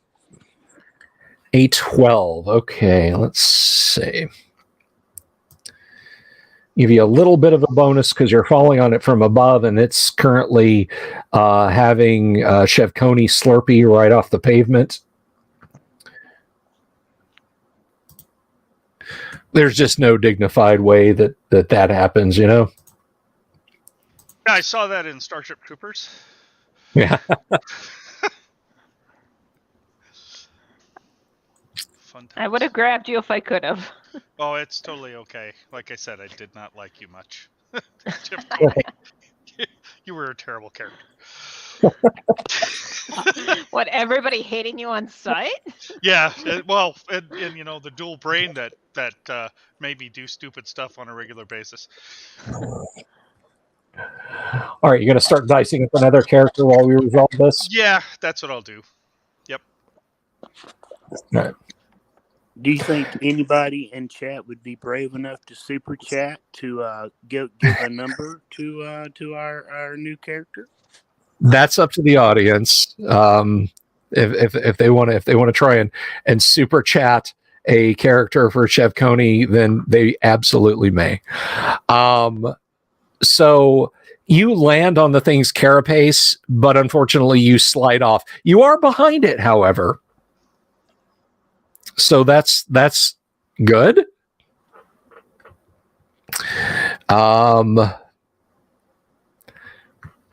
So let's see. Numbers will take a shot at it. What is 4077 doing now?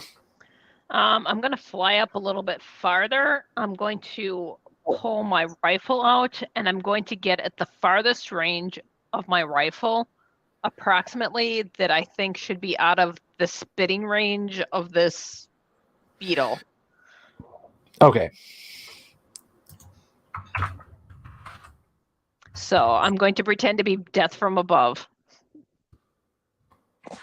Alrighty. She's going straight Mandalorian tactics. Yeah, but Right. I have no jetpack. It's actual wings. So you're going to move, you're going to need to move 30 meters away, which that's a distance you can cover in this round, but only moving. Okay. So you're basically pounding the air with your wings. What is Bogo going to do in the new round? Is he going to strike at this thing with Vibroblade? Yes, sir. Alrighty. Then let's go ahead. And that will be Numbers taking a shot at it.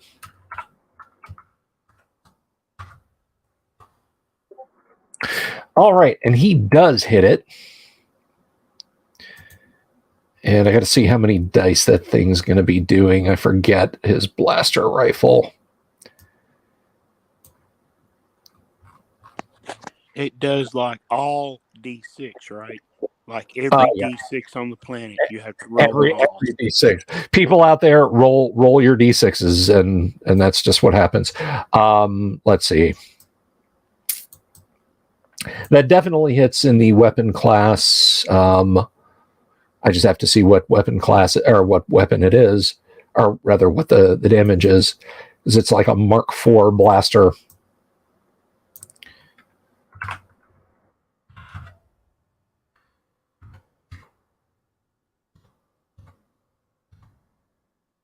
Or Mark VII rifle, rather. Mark VII rifle.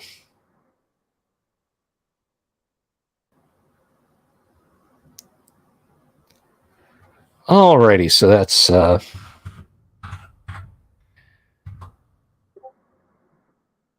Wow. Okay. Yeah. He blasts like you duck as an energy beam splits the air over your head because it punches in the front of this thing and out the back, and it clearly didn't like that much at all. I know what it's going to do. Bogo's going to attack, so roll a d6 for me there, if you would, please, Tonka. I'll be using the white D6 this evening for those keeping score at home. Good luck. And I rolled a 5. It is tied. Your melee attack will go first, so roll it. All right, here we go. Yeah, baby, a 1.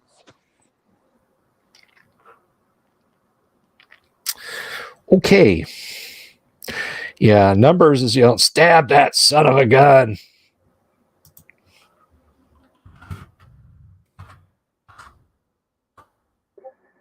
All right, you must have distracted it, the tink, tink, because it jerks slightly and a stream of acid sprays off to the left and misses numbers. So that ends the round. 4077, you have covered the distance. What are you doing in the next round? I'm going to turn around, pull my rifle out, and if I can, fire at it. Yes, you absolutely can. Well, I mean, your rifle is, you're carrying it in your hands. You can't exactly swing it over your shoulder. Let me just put this over. Damn it. Thud. Okay. Bogo, you going to continue to try and stab it? Absolutely. All right. Rab's going to take a shot at it. Almost rolled the attack in the. That is correct, Kevin. You roll 1 3d6 down the line. Yep, just based on the rules. Want to make sure. Yep. All right. Numbers curses as his shot goes wide. It's up to you, Bogo. Do something terrible to him. And we're now rolling the white 20-sided dice. The green 20-sided dice has been retired for the evening. I rolled a 4. Oh boy. Okay. The herp. We did. We needed to roll initiative. So roll a d6 for initiative first, please. His numbers gets his shot because of his high dex. You want me to roll initiative again? Yes. I rolled a 3. Okay, party goes first. Now attack him, and Safi 4077 can shoot. Okay. It is a 17. That will hit, and your vibro blade does 25 points of damage.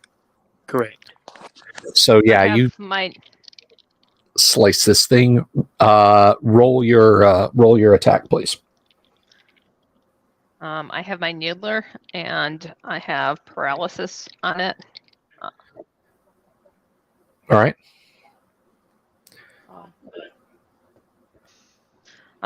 What die do I do that? It's going to be a D20. Okay. Let me get my reading glasses. I can't read the little dice. Sorry. Holy crap! I got a 20 on my green one. All righty, you prang him with a paralysis dart. Let's see.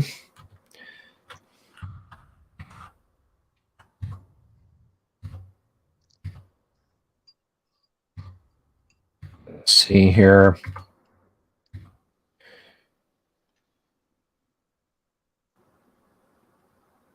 And you're firing paralysis, correct? Yes. That's the only thing I have, right? That is... well, I think you have either poison or paralysis. I'll do poison.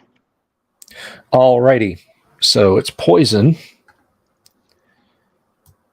So you're praying him with poison, and you did hit. So it effectively has a constitution of 20.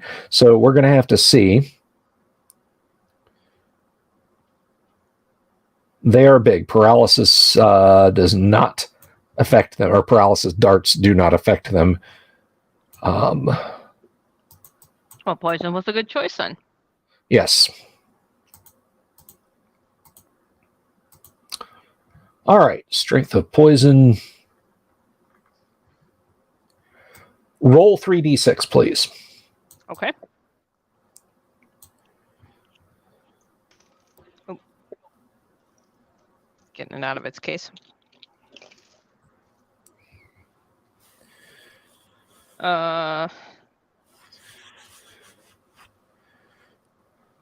14. 14. Okay. You see your dart arc out and sink into the thing's flesh, but it does not appear to have any effect. Unfortunately. All right.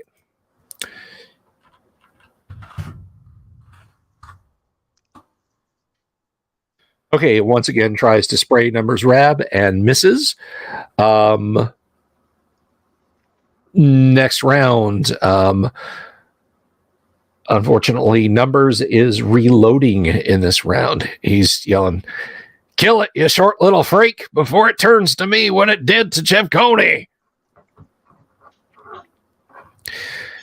What is 4077 doing in the new round?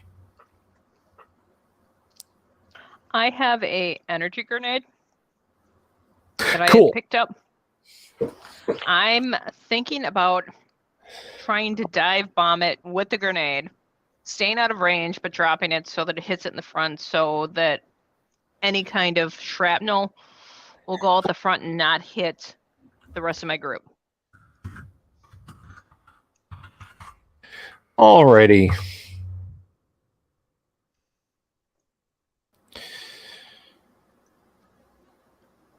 Okay. So you're doing that. I'm guessing Bogo is hacking away at the thing. And looking very cool while doing it, yes. All right. Roll initiative then, please, Bogo.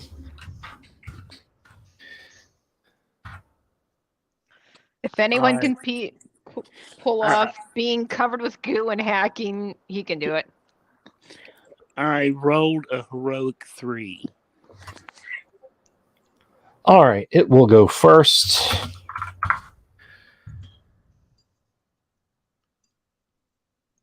Spews acid.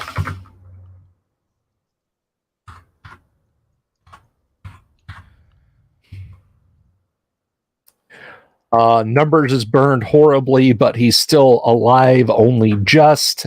He's screaming in pain. Go ahead and make your melee attack. Okay. I rolled a 4. Okay. So let's see. Let's talk about grenade throwing. Go ahead and roll your attack, if you would, please. 20? Yes, you. You pull the pin and throw your grenade. What did you roll? 15. Okay. Your grenade bounces to the ground right in front of the thing.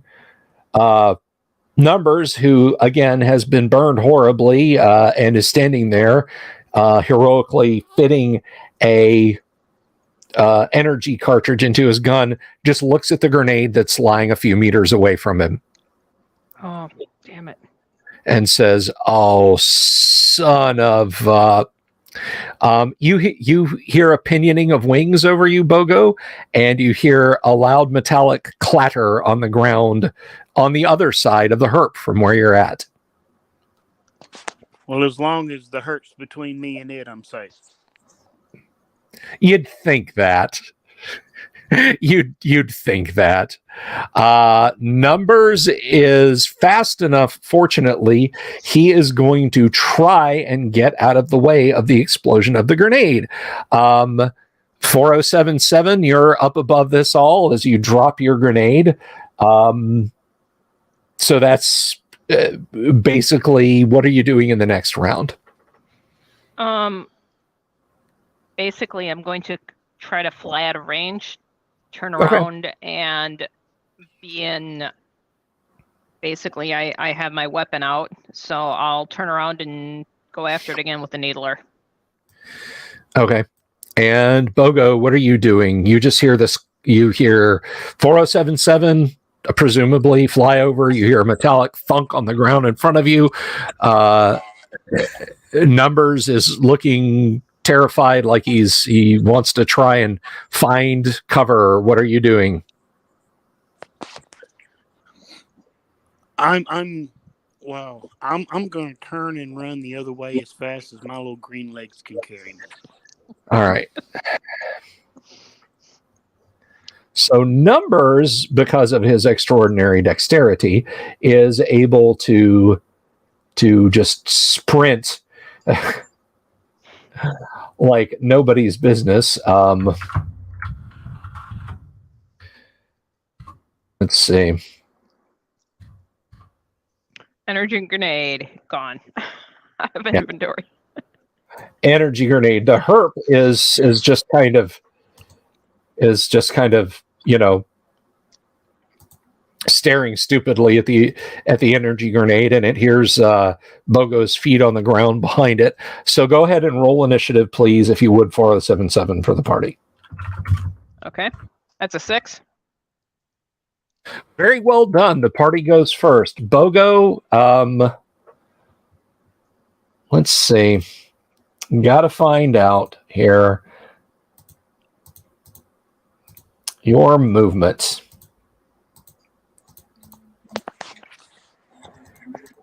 Would it help if I Captain Kirk rolled every now and again?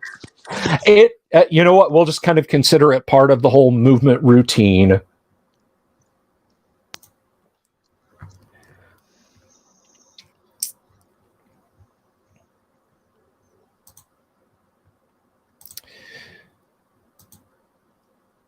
Okay.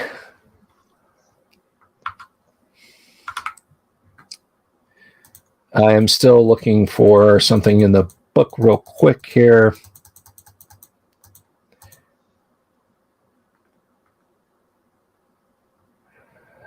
All right, yeah. So, Bogo, you hear just this whoosh, and you are peppered with debris, but you are out of its range, and so is Numbers. They both dive for cover, and you do have a damage field too, Bogo. So that kind of bounces along with you as you go rolling. However, do you want to roll the 12d6 or should I for the grenade explosion there, 4077? Go ahead and roll it. All right.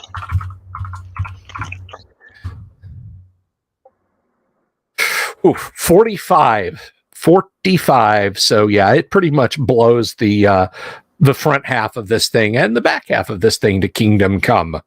The big danger now is being splashed with acid from its internal gland. But yeah, it sends you all flying in several different directions. Except for me, because I'm already flying. Yes. Meanwhile, me and Numbers are straight G.I. Joe cartoon in it. Yeah. Numbers is groaning in pain. He has been very badly burned by this thing. I'm going to fly down. I'm going to start to administer first aid to him. Okay. First you drop a bomb on me, and now you're trying to save me. Make up your mind. Hey, you're part of my party. I'm going to save you. All right. Are you basically using one of the rejuvenation charges? Yes. Okay. All right. So that's doing its thing there. Bogo, you got out of the blast radius, so you did not take any damage. The herp, however, not knowing what a grenade is, did not.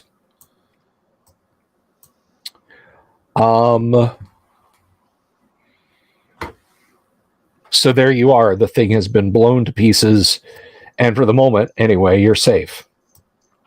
I'm gonna look at the pile of goo, Mhm. and I'm just gonna shake my head. I can't do anything for him. No, you can't. It's beyond my Bogo. capabilities. Bogo will walk up and say, "Ah, Bags, barely we knew ye."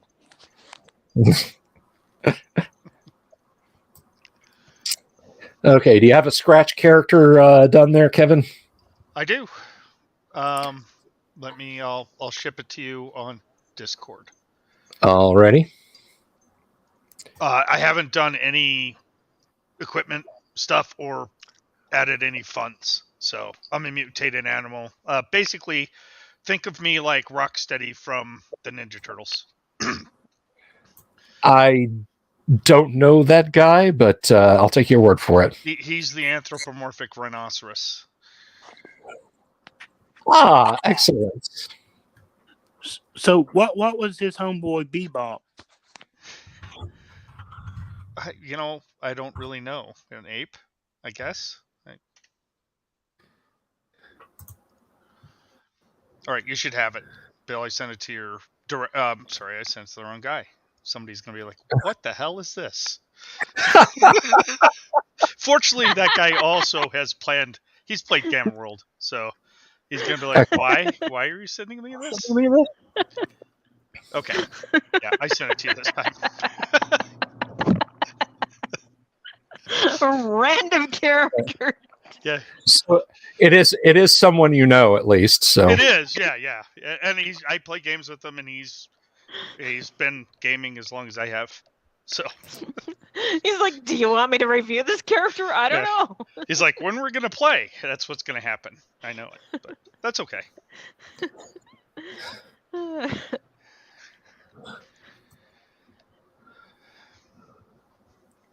Gotta love it.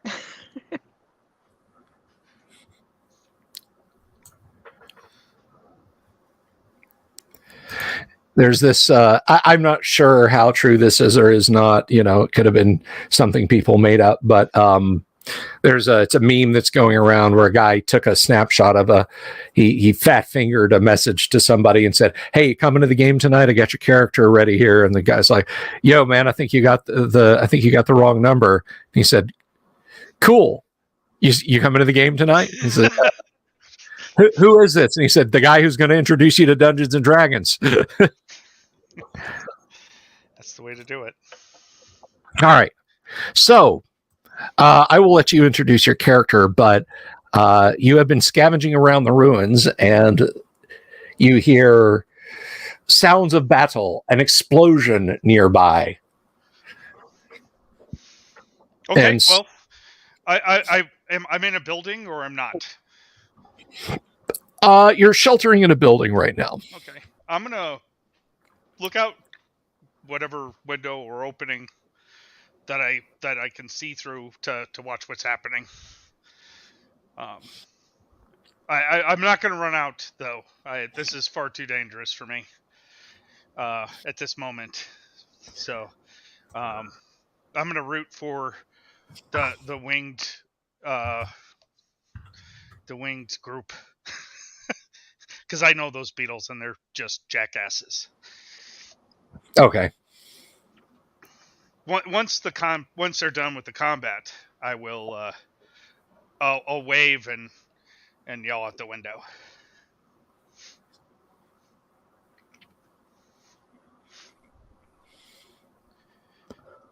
Say, ho! Looked like you had a close call there. Describe your character, please, to both the party and the audience. Okay, yeah. So I put my head out the window, and I got gray skin. I have a rhinoceros-like head, but I do walk on 2 feet.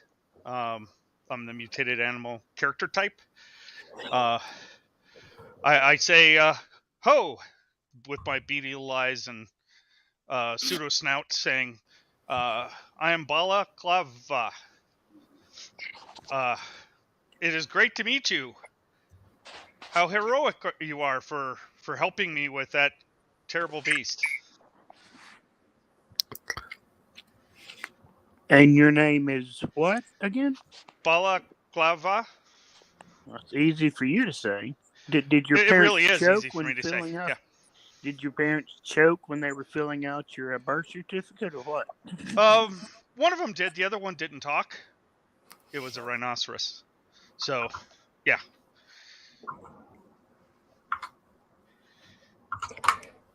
I say, I'm regular size. I'm not bigger than, I'm not like a giant thing. I'm just a regular human size. I say, wow, you're awful small. That must be real beneficial to get away from trouble. Yes, to get away from trouble. Yes. Oh, I can assure you, I am not trouble. I am actually very helpful. Bogo walks over and does the international baby pick me up with gimme hands. I use my hands and I pick them up at a distance, kind of like a child with a soiled diaper, and say, "What kind of creature are you?" Bogo George, I am. Bogo George, this is your name? Yes. It sounds like also an object. That's an interesting name. Did you name yourself? Maybe. I turn over and I look towards the two that I don't know their name, 4077 and Numbers, and I say, "Not very trusting, is he?" He's asking you to pick him up, so he's rather trusty, actually. I did, which I thought is odd. Yeah. Is holding him out like that. Right. I turn my head so I can see him better with my right eye, and look at him and say, "You did some pretty spectacular things in that. I'm actually somewhat awed by you, such a small creature, doing such incredible things." Magical I am. That's what I was going to say, but you said it first. So I'll put him back down. I continue to treat Numbers. Right. Yeah, he's got the medi kit on him, and it's doing its thing. So yeah, Bogo, you may interact with. And you should probably change your your on-screen ID so people don't get confused there. To goo. Yeah. Okay. Puddle of goo. Right? Yeah. Yeah, we all. Number says, "Yeah, I'm Numbers red," and we all acted pretty brave. In fact, one of the people who was bravest, well, you're standing in him. Yeah, I didn't know what this was. I'm sorry. I'll step out of the goo and wipe my feet on the ground.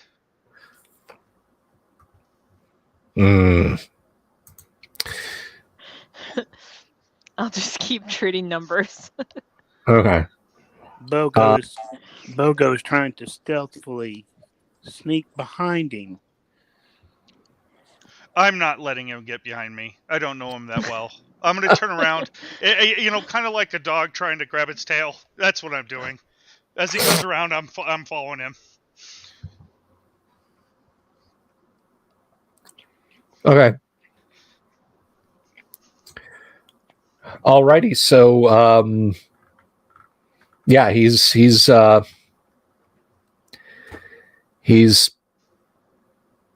I guess you guys look like you're doing a fandango there in the middle of the ruined street. I need a cape. I totally need a cape. Bogo stops and picks up a rose and puts it in his mouth as they. Yeah, there's just a random rose laying on the ground here. Yeah, it'd have to be like a weed. Can it be a milk dud? It's It's a dandelion. Go with it.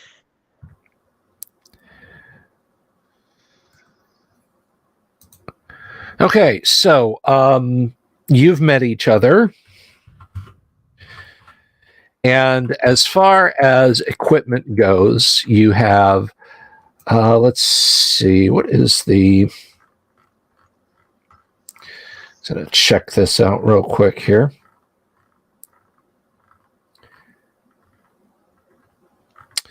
Oh, that's mutations.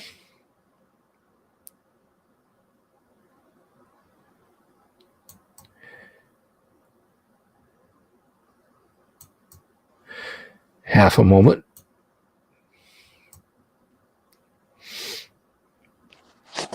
While we take this commercial break, we invite you to like the video, subscribe if you haven't, ring the bell so you'll never miss another thrilling and audacious live stream. Okay, so you have you have clothes. You have a basic melee weapon. For combat purposes, we'll treat it as a very heavy club, but it does sword damage. And not counting any mutation bonuses that you may have gotten, you are armor class 9. I didn't get any bonuses. Okay. That's regardless a rear unarmored. It's all 9 or. It's Yeah. Okay. All right. Yeah, you're wearing your basic clothes. Okay. Well, what about his skin? Isn't like tough rhino skin? I didn't roll that, so probably not. No. Yeah. It was generated randomly. I didn't pick any of this. So, and if you look at my character, you'll understand. I definitely didn't pick most of that stuff. Okay. The fellow calling himself Numbers says, "Well, you were no help during that fight, so you can help out now. We're short-handed." Yeah, I'm kind of squishy right now, and I didn't think I would help you much. I would be like your friend, the goo, over there. Hmm. What do you know? I'll try to do better. What do you know about this area? I've been scavenging here for a short time, so I don't know too much. Aside from streets to the outskirts, and then this building that I just came out of. Nothing. I haven't found anything of interest yet, except the club I show them. I guess it's like a parking meter kind of thing. It is. It actually is. It's a cybernetic parking meter. Yeah. You're not sure why, but it has a interesting clattering and rattling sound when you hit things with it. Yeah, it's got like the deadfall effect when you hit stuff. It's perfect. Mm-hmm. So yeah, hopefully I'll be more helpful in the future. I apologize for my cowardice. I saw that and I dived into this building because I knew it wasn't going to go well for me. Well, it just about didn't go well for us, but like I said, you can make it up with us. You take point. He points up the street.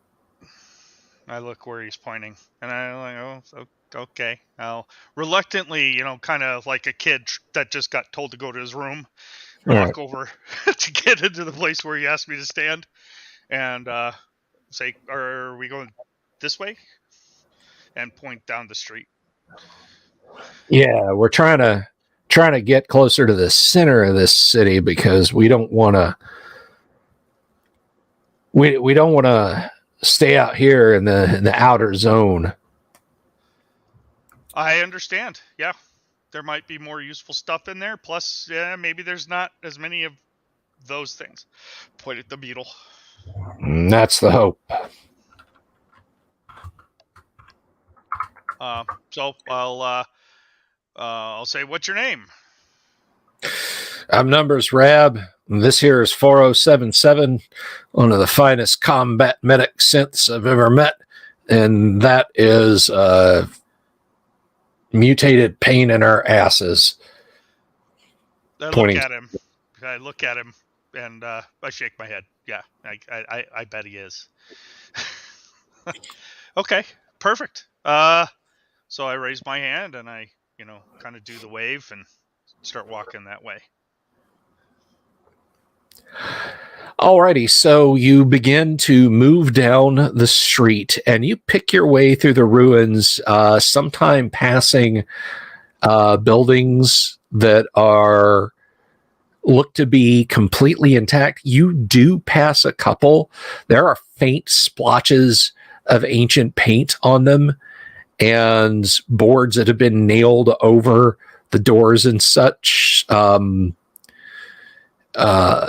of them is boarded up on all sides and scrawled in red paint on the sides of the building in large letters. It says, "Contagion within, keep out." Oh, let's avoid that one. Do I know what that is? Well, it's got a crudely drawn skull and crossbones on it, so The Mr. Yuck version. Okay, I say that doesn't look too good over there. Let's maybe continue on. yeah. I'm all for passing that one up. All right, so we'll continue. Is sign is metal? What is it? How big is it? No, it's just paint. It's just painted on. It's literally paint, spray Yeah. paint. Okay. Just right. like slopped on with a brush or something. Okay. Yeah. I just keep walking, and you step a little further back from that, maybe onto the other side of the street. Sure.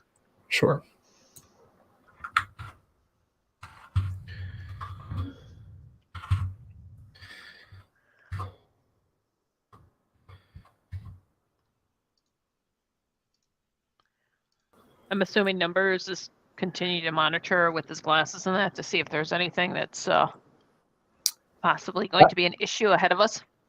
Yes, he is sweeping back and forth.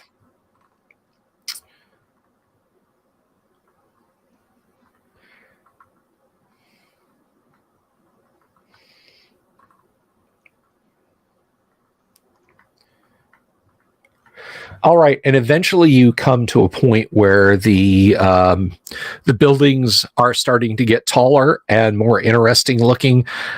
Several of them are sheared off at the top. Some of them kind of lean a little bit, but a lot of them are intact.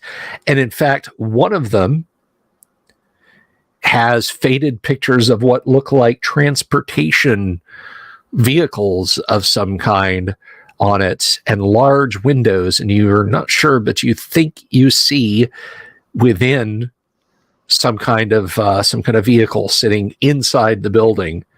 Oh, dang it. Yeah, let's go there. Sounds good to me. I'll start. Well, I'm gonna look at it with my infravision to see if I could see anything in there that looks like it's sticking out.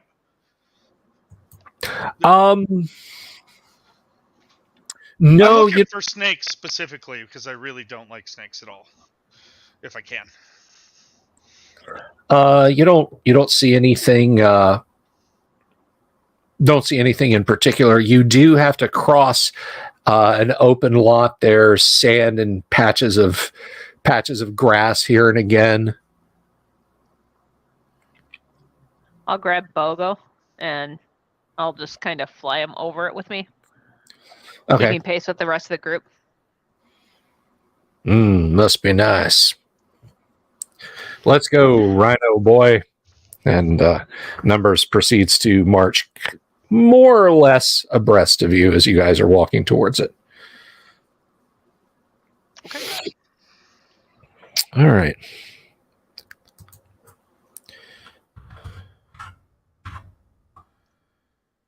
Oops, sorry, didn't mean to message you a dice roll there.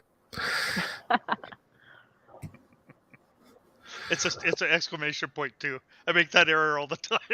Yeah.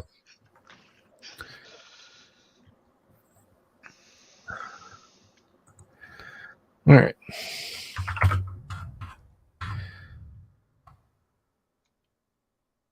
Okay, Numbers cries, "Look out!"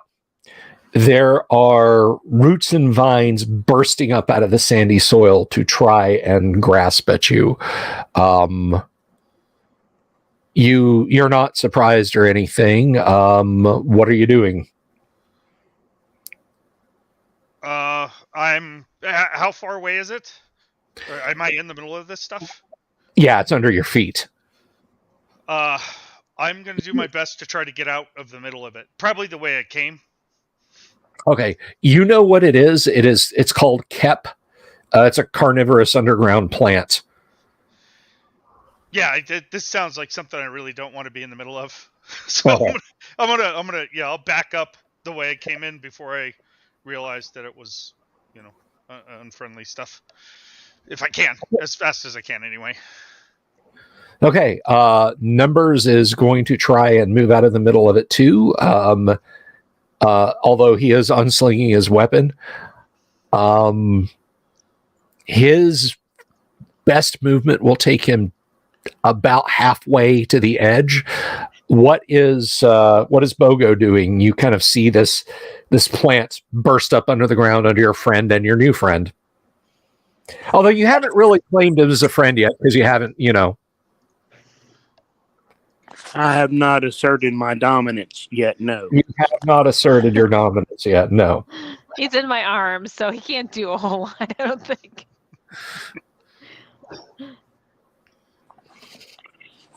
I'm just going to think I'm glad that's them and not me. Okay. What about 4077? Another grenade, madam? I only had the one, so I'm going to fly back to the edge. Okay. See if I can kind of be with the group, just so that not that I can do a whole lot maybe, but I do have a needler out, so I might try to shoot it with a paralysis dart. Okay. Well, let's go ahead and roll for initiative then, and I think we'll give this over to Kevin. Okay. Where is the Chemical Center? 1d6. Okay. I have a 6. Starting good. You have a 6. Numbers keeps moving. Numbers moved. You keep moving, or rather, you do move. What is your maximum movement? I think it's just 12. I don't have any special. My dex is 11, so. Okay. Yeah, so you and Numbers make it almost to the edge of this thing, and it pounces, as it were. That sounds amazing. Okay. Okay, well, the bad news is it did hit, but the good news is it got you both.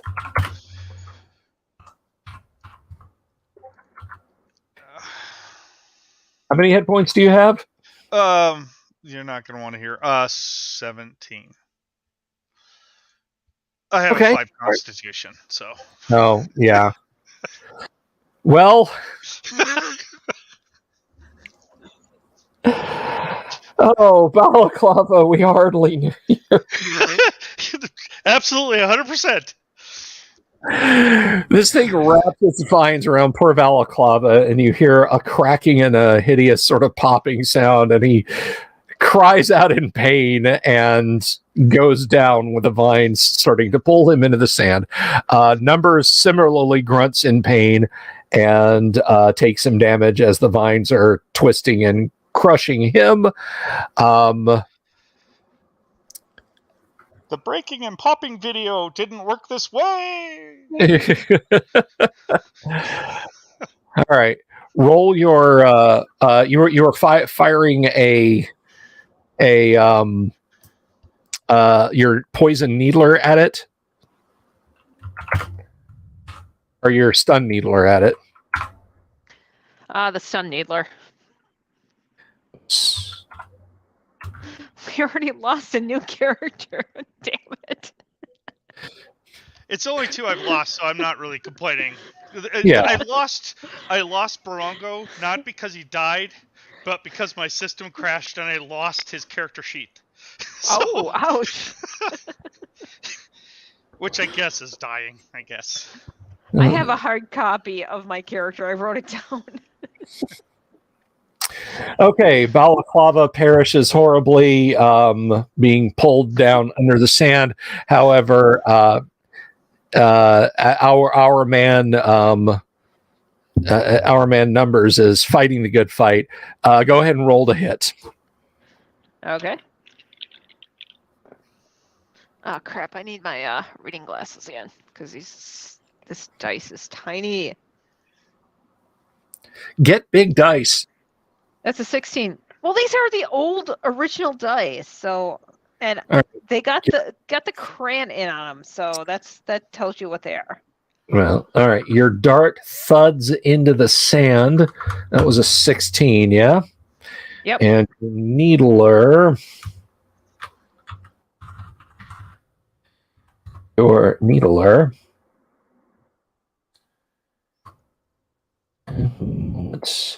Is weapon class 11, and you're firing a stun dart at it.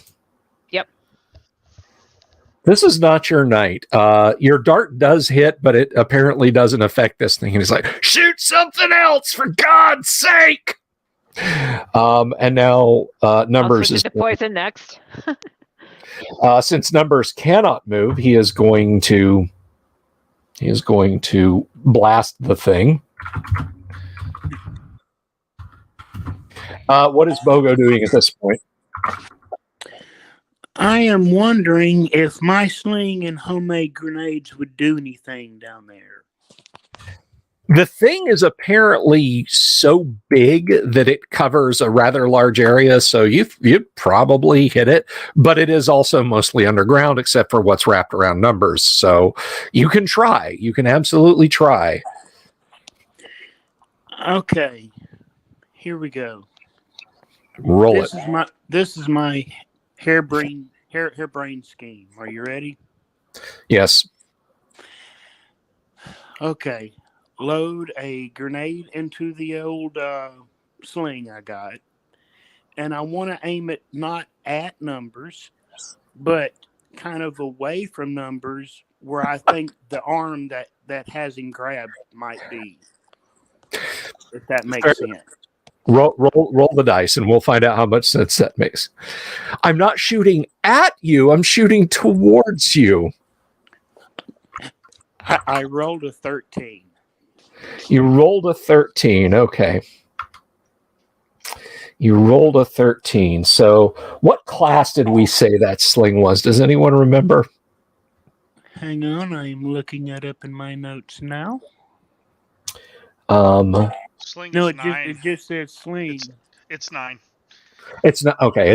That's right. It's a projectile. You rolled a 13. And let's see. I have a dex of 13, and I am adorable.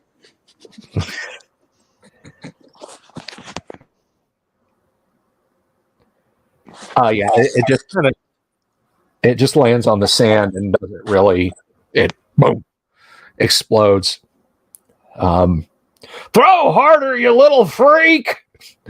And Numbers will blast it again when it is his turn. In the new round, what is 4077 doing? I'm shooting with a poison dart this time, or needler. Okay. And Doomsword, that's what happened to your character. All right, he will blast at it. He fires into the sand, but the thing does not stop trying to crush him. While it does have a hold of him, it does not inflict any more damage in this round. So let's roll initiative, and why don't you go ahead and roll that for me, please? There, Tonka. And that's a 6er. I rolled a 3, so got a 50-50. I also rolled a 3. Okay, it's going to try once again to redouble its grasp.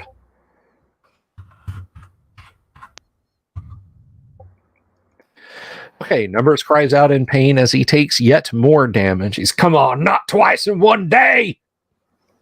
Oh, actually, well, he gets a shot at it, so... Okay. I'm getting a serious monster in the trash compactor vibe here. Yeah. So let's see, that is 40.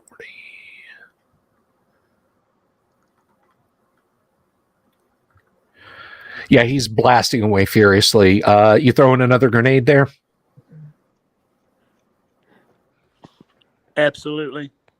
All right, and go ahead and roll your needler shot, your poison needler shot. Okay.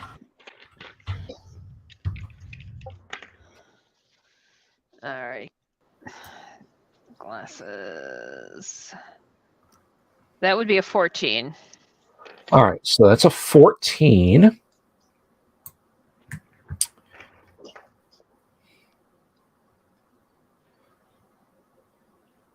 All right. And you rolled a... well, I should probably see if it hit. Needler is an 11. You rolled a 14. Sounds like a Marvel Comics villain. Just missed something vital. Thuds into the sand. Dang it. All right, Numbers is going to have to reload, and he says, "This is my last one. Whatever you're gonna do, make it good." Bogo, did you sling yet? No. No, go ahead, do it. Natural 20, baby. Natural 20. Okay. Roll your grenade damage because it kind of lands in one of the holes that Bogo had already shot. Okay, one moment, programs. I am looking up the. And this would be a large. Well, no, hang on. That's for this. We had just said it was 3. Three die. Okay. Yeah, two or 3 dice. I don't remember which for the shell. Hang on. 2 dice. Okay. 5 points, baby. Okay. There's a muffled boom under the sand, and the thing's tentacles. You hear kind of this moan of pain, and the thing's tentacles slither off of Numbers, and he immediately scrambles to the edge of the sand and says, "Hopefully that thing's distracted long enough to eat that rhino, dude."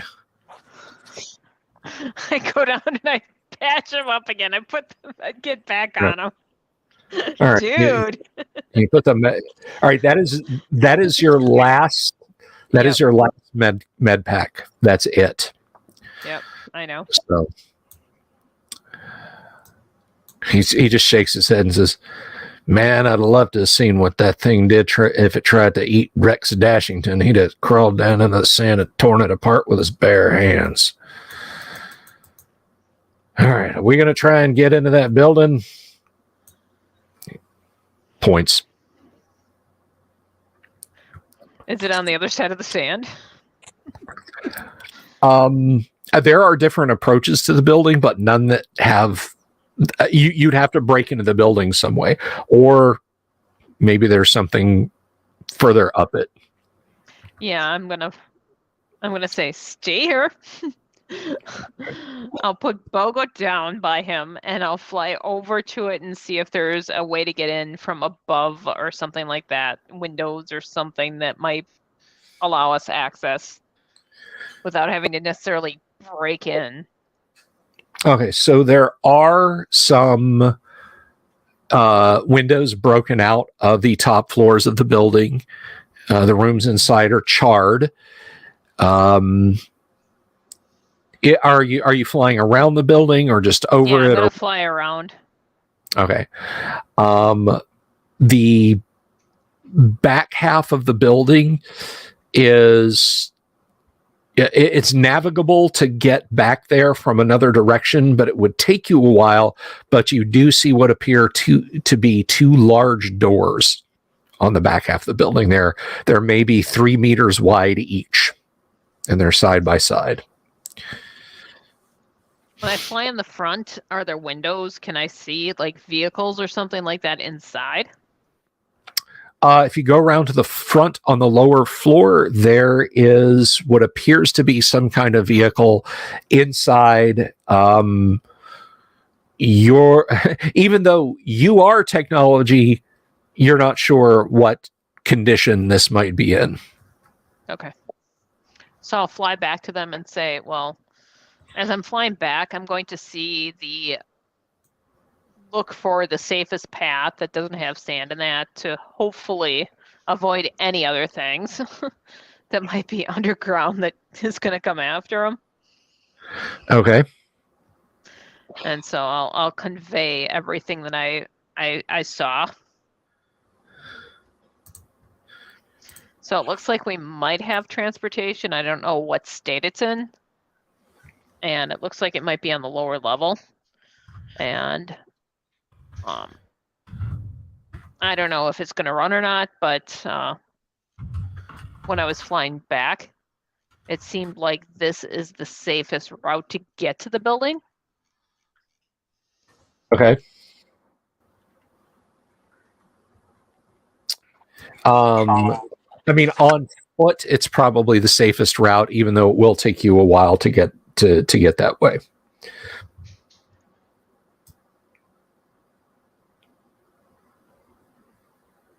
If you're talking about the back doors, just want to make sure we're reading each other correctly. There, repeat that. My internet kind of got goofy there for a second, so I went to Wi-Fi. Oh no, that's okay. You were asking what the safest route is? Yes. It's gonna be the back doors. They won't have to cross the sand, since you don't know what's in the sand. You don't know if that thing is wounded and nursing its injuries, or if it's dead, or what. Okay.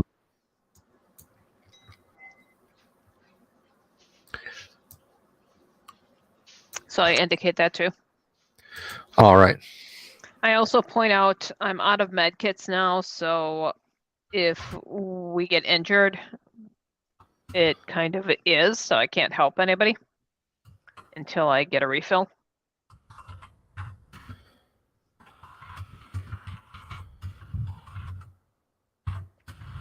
Until she gets a refill. Dubba, dubba, dubba, dubba, dubba, dubba, dubba, dubba.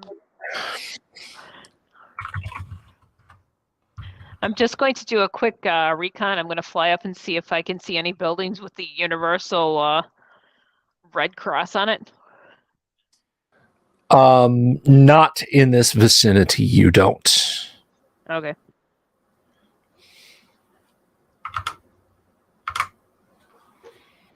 The Dukes of Irradiated Hazard. Yeah, nothing like that. All right, so he says that is Numbers says, all right, we'll head around the back then. I'll grab Bogo again and we'll fly along just above Numbers. All right. Bogo has started stretching out, flying like Superman does in the movies.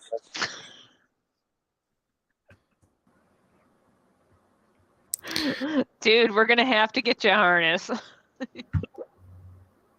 Yeah, just don't start singing "Can You Read My Mind." That's all I ask.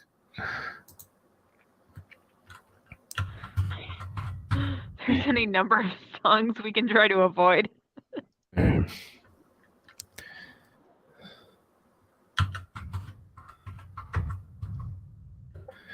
it.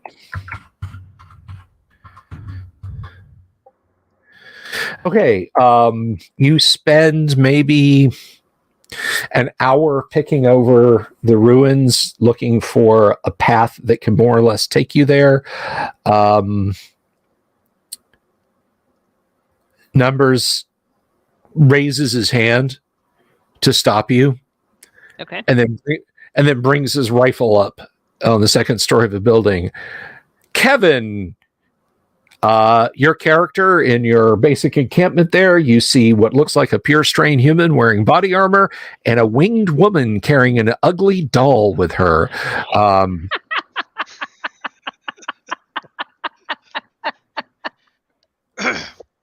Looks like a souvenir from a science fiction film of the ancients. At least it wasn't it or Chucky. Yeah. Does it look like Mel Brooks? I just want to ask. Little bit. Okay. And he's got a really snarky grin on his face. So yeah, I guess I'm a thin, lanky, blonde-haired, pale-skinned male human, pure strain human. I look up and I say, "What?" Come I on. guess I'm looking over my shoulder, right, or whatever. They're coming from Well, behind me.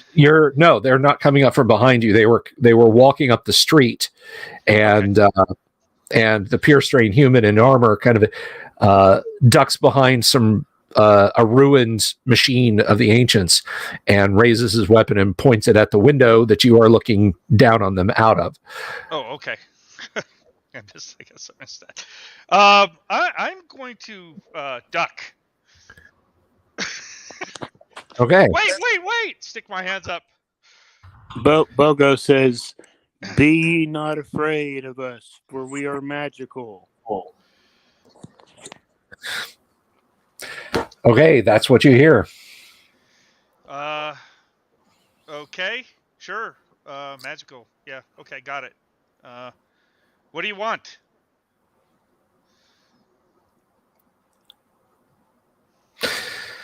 Numbers says,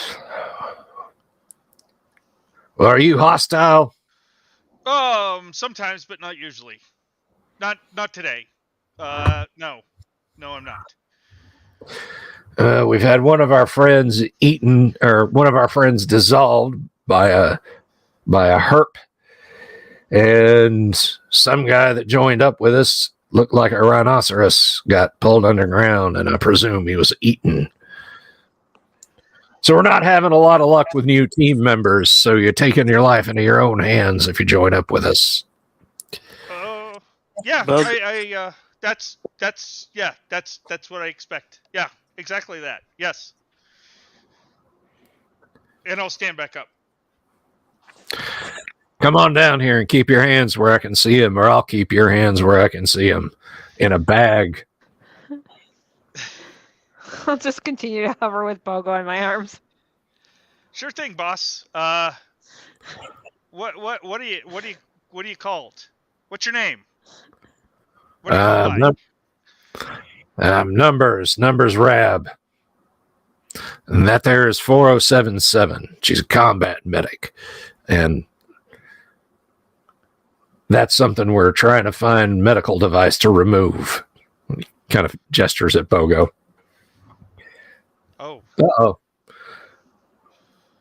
Oh, sure. So I guess I'll stick my hands up and I'll just let my slug thrower fall on its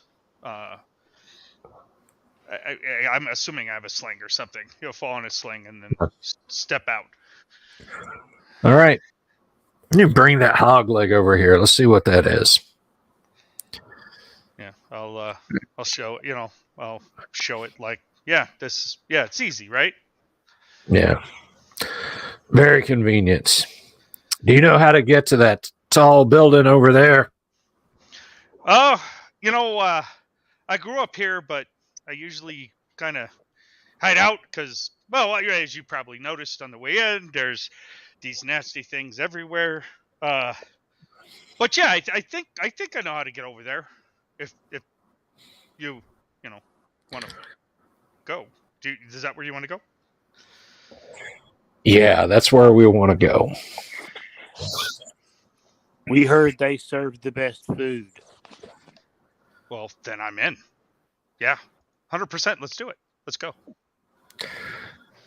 Do you What's know your- of any places around here that might have medical supplies? I need to replenish here. We seem to be using them pretty hard. No, I don't think so. I haven't seen anything like that. But I mean, I'm willing to walk around and help you find some. Sure. Anything with wheels around that look like it could roll? No, I haven't seen any vehicles. At least none operational. It would probably take quite a bit to get something like that around here worked. Alrighty. Well, let's see what we can do.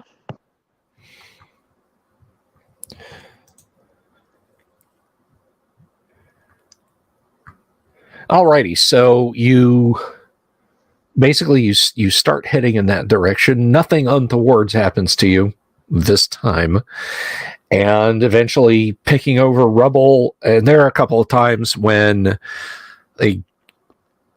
you literally have to lower a rope down, like 4077. You have to fly over, lower a rope down so these two can climb up the heaps of rubble and ruin.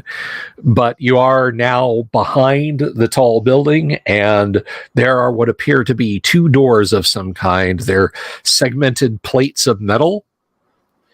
You're not sure how they work. Can I fly around them to see what might be going on there?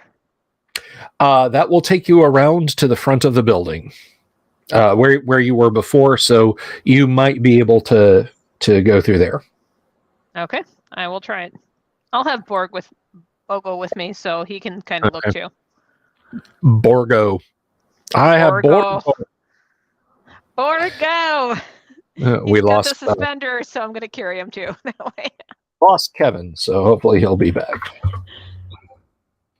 All right, you maneuver your way through the building. You kind of got to pick through the rubble and whatnot, or not through the rubble. But the first thing you notice going in through the front of the building, constantly checking over your shoulder to make sure the plant isn't creeping up behind you, and it's not.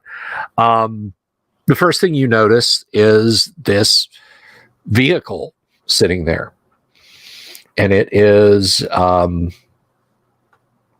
Kevin, have you returned? I have. Yeah, it punted me because Okay. Well, your character died, so obviously you did. Yeah. Twice. Yeah, awesome times.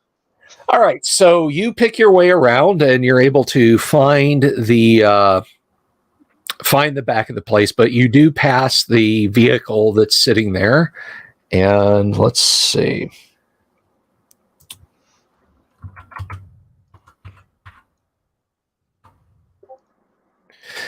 It doesn't look like it's in great shape. Ultimately, it'll be up to numbers or whoever, but you're not sure if you can get it going. Yeah, my last character actually had bonuses for this kind of stuff. This guy, not so much. So. No. Ray. Could Bogo try? I mean, he had some experience crawling underneath the other car. Well, first of all, you'd need to know whether it's at all operational. I'll fly down. We can look at it. Okay. See what's going on. Well, I mean, you're walking around inside the building right now, so Oh, okay. I'm just ducking as I need to. okay.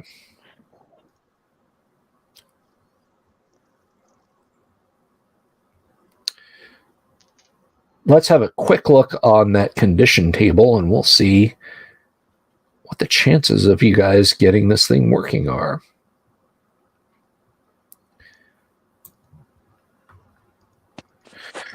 All right. Oh, it would help if I rolled the right dice.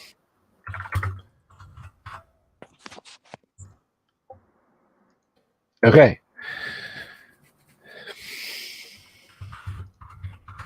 Well, on closer inspection,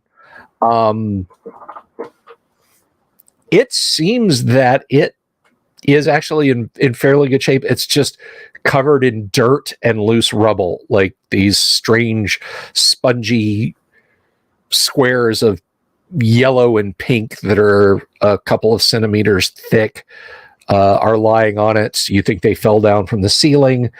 But yeah, you might actually be able to get this thing going. It looks to be large enough to hold all of you. I'm going to look for like a stick or something that I can scrape this crap off of the top of it, because I really don't want to touch that stuff. Oh yeah, that's quite easy to do. You uncover it. It is a faded red color. It's got kind of a small space for folks to sit within, but it looks like it would comfortably seat 2, possibly 4, with a couple in the rear area. I'm calling shotgun because these wings are not fitting in back there. Is there a baby seat in this car? The rearmost. That's called the back seat at this point. Yeah, the rearmost seat. Bogo could sit comfortably in there. Well, Bogo can sit comfortably anywhere. Yeah, exactly.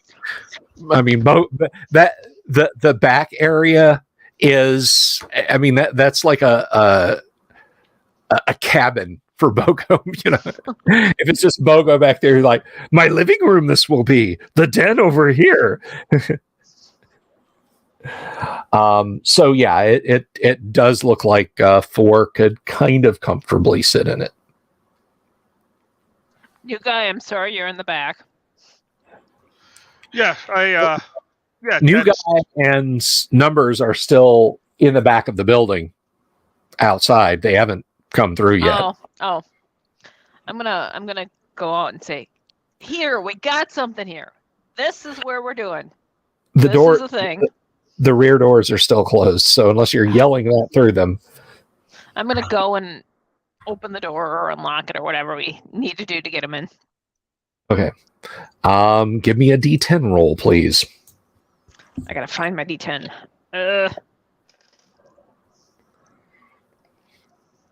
Bogo can try it also.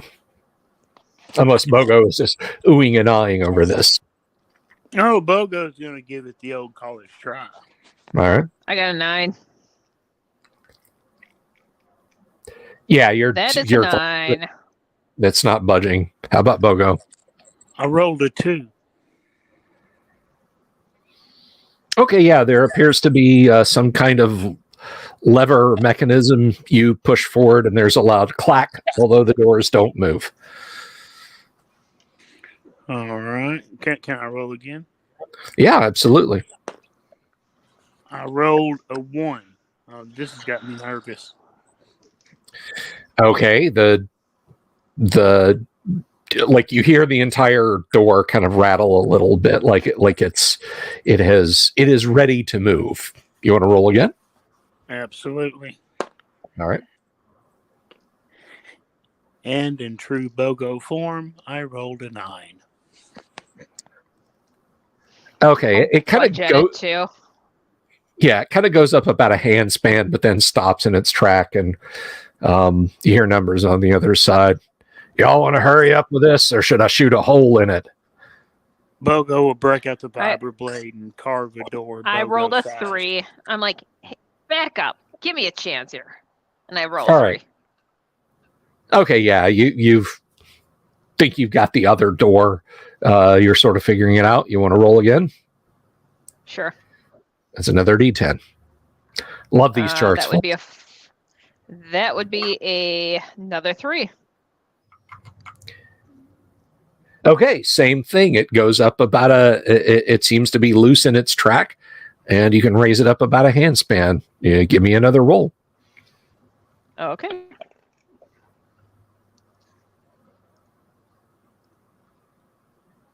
That would be a 6. Yeah, it's once again not budging. Is Bogo just using his sword to? Yeah, but Bogo's going to first cut a doorway big enough for him to walk through. I'll walk out, tell Numbers to be patient. We're working on something. Turn around and go back in.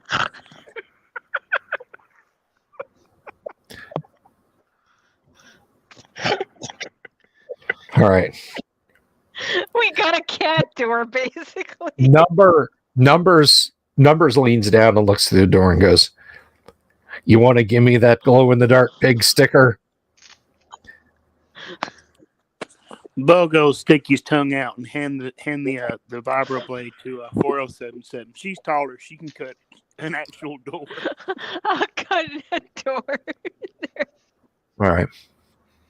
Not a cat size, though. All right.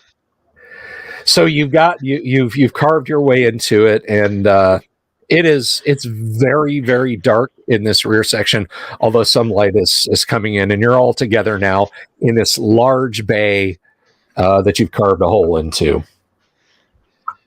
I was using that. You're not gonna need it.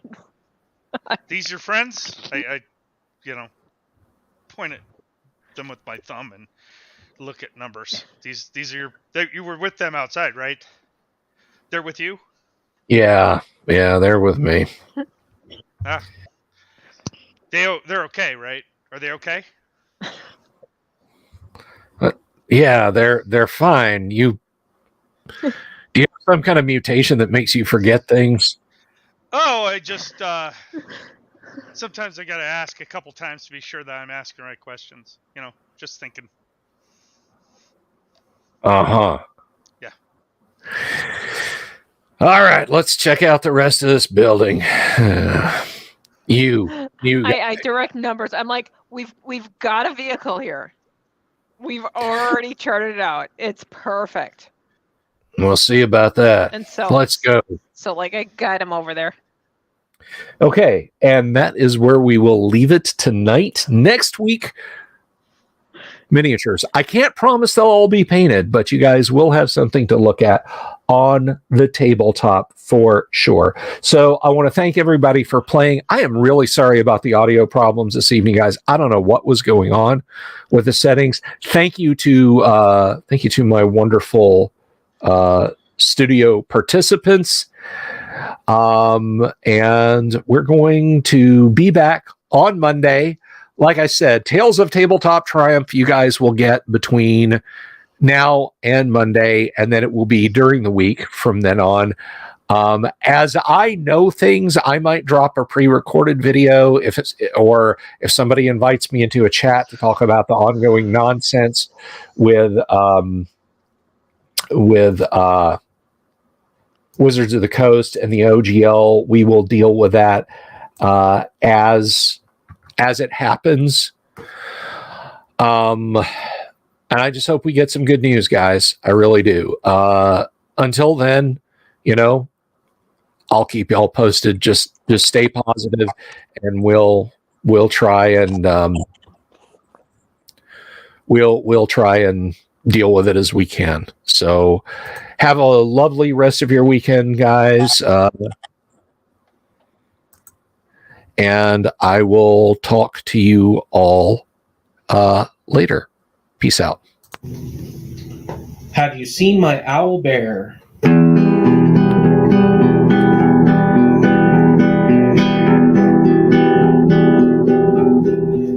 says to all the weirdos everywhere in the woods and in the air, have you seen my owl bear? Should I shave off all my hair? Bobs are all around, some live in tunnels underground. Some are fat, some are rich, some are sleeping in a ditch.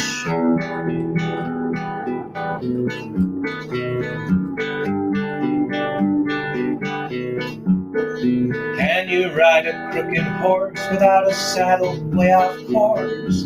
Naked as a toad, all the way to Smoky Joe's. Have you seen the little creep driving fast in his little green Jeep? He smells like fish and brandy, but his rotten teeth look dandy. Take me to the show, I don't care if fast or slow. From action flicks to dancing dicks, just take me to the show.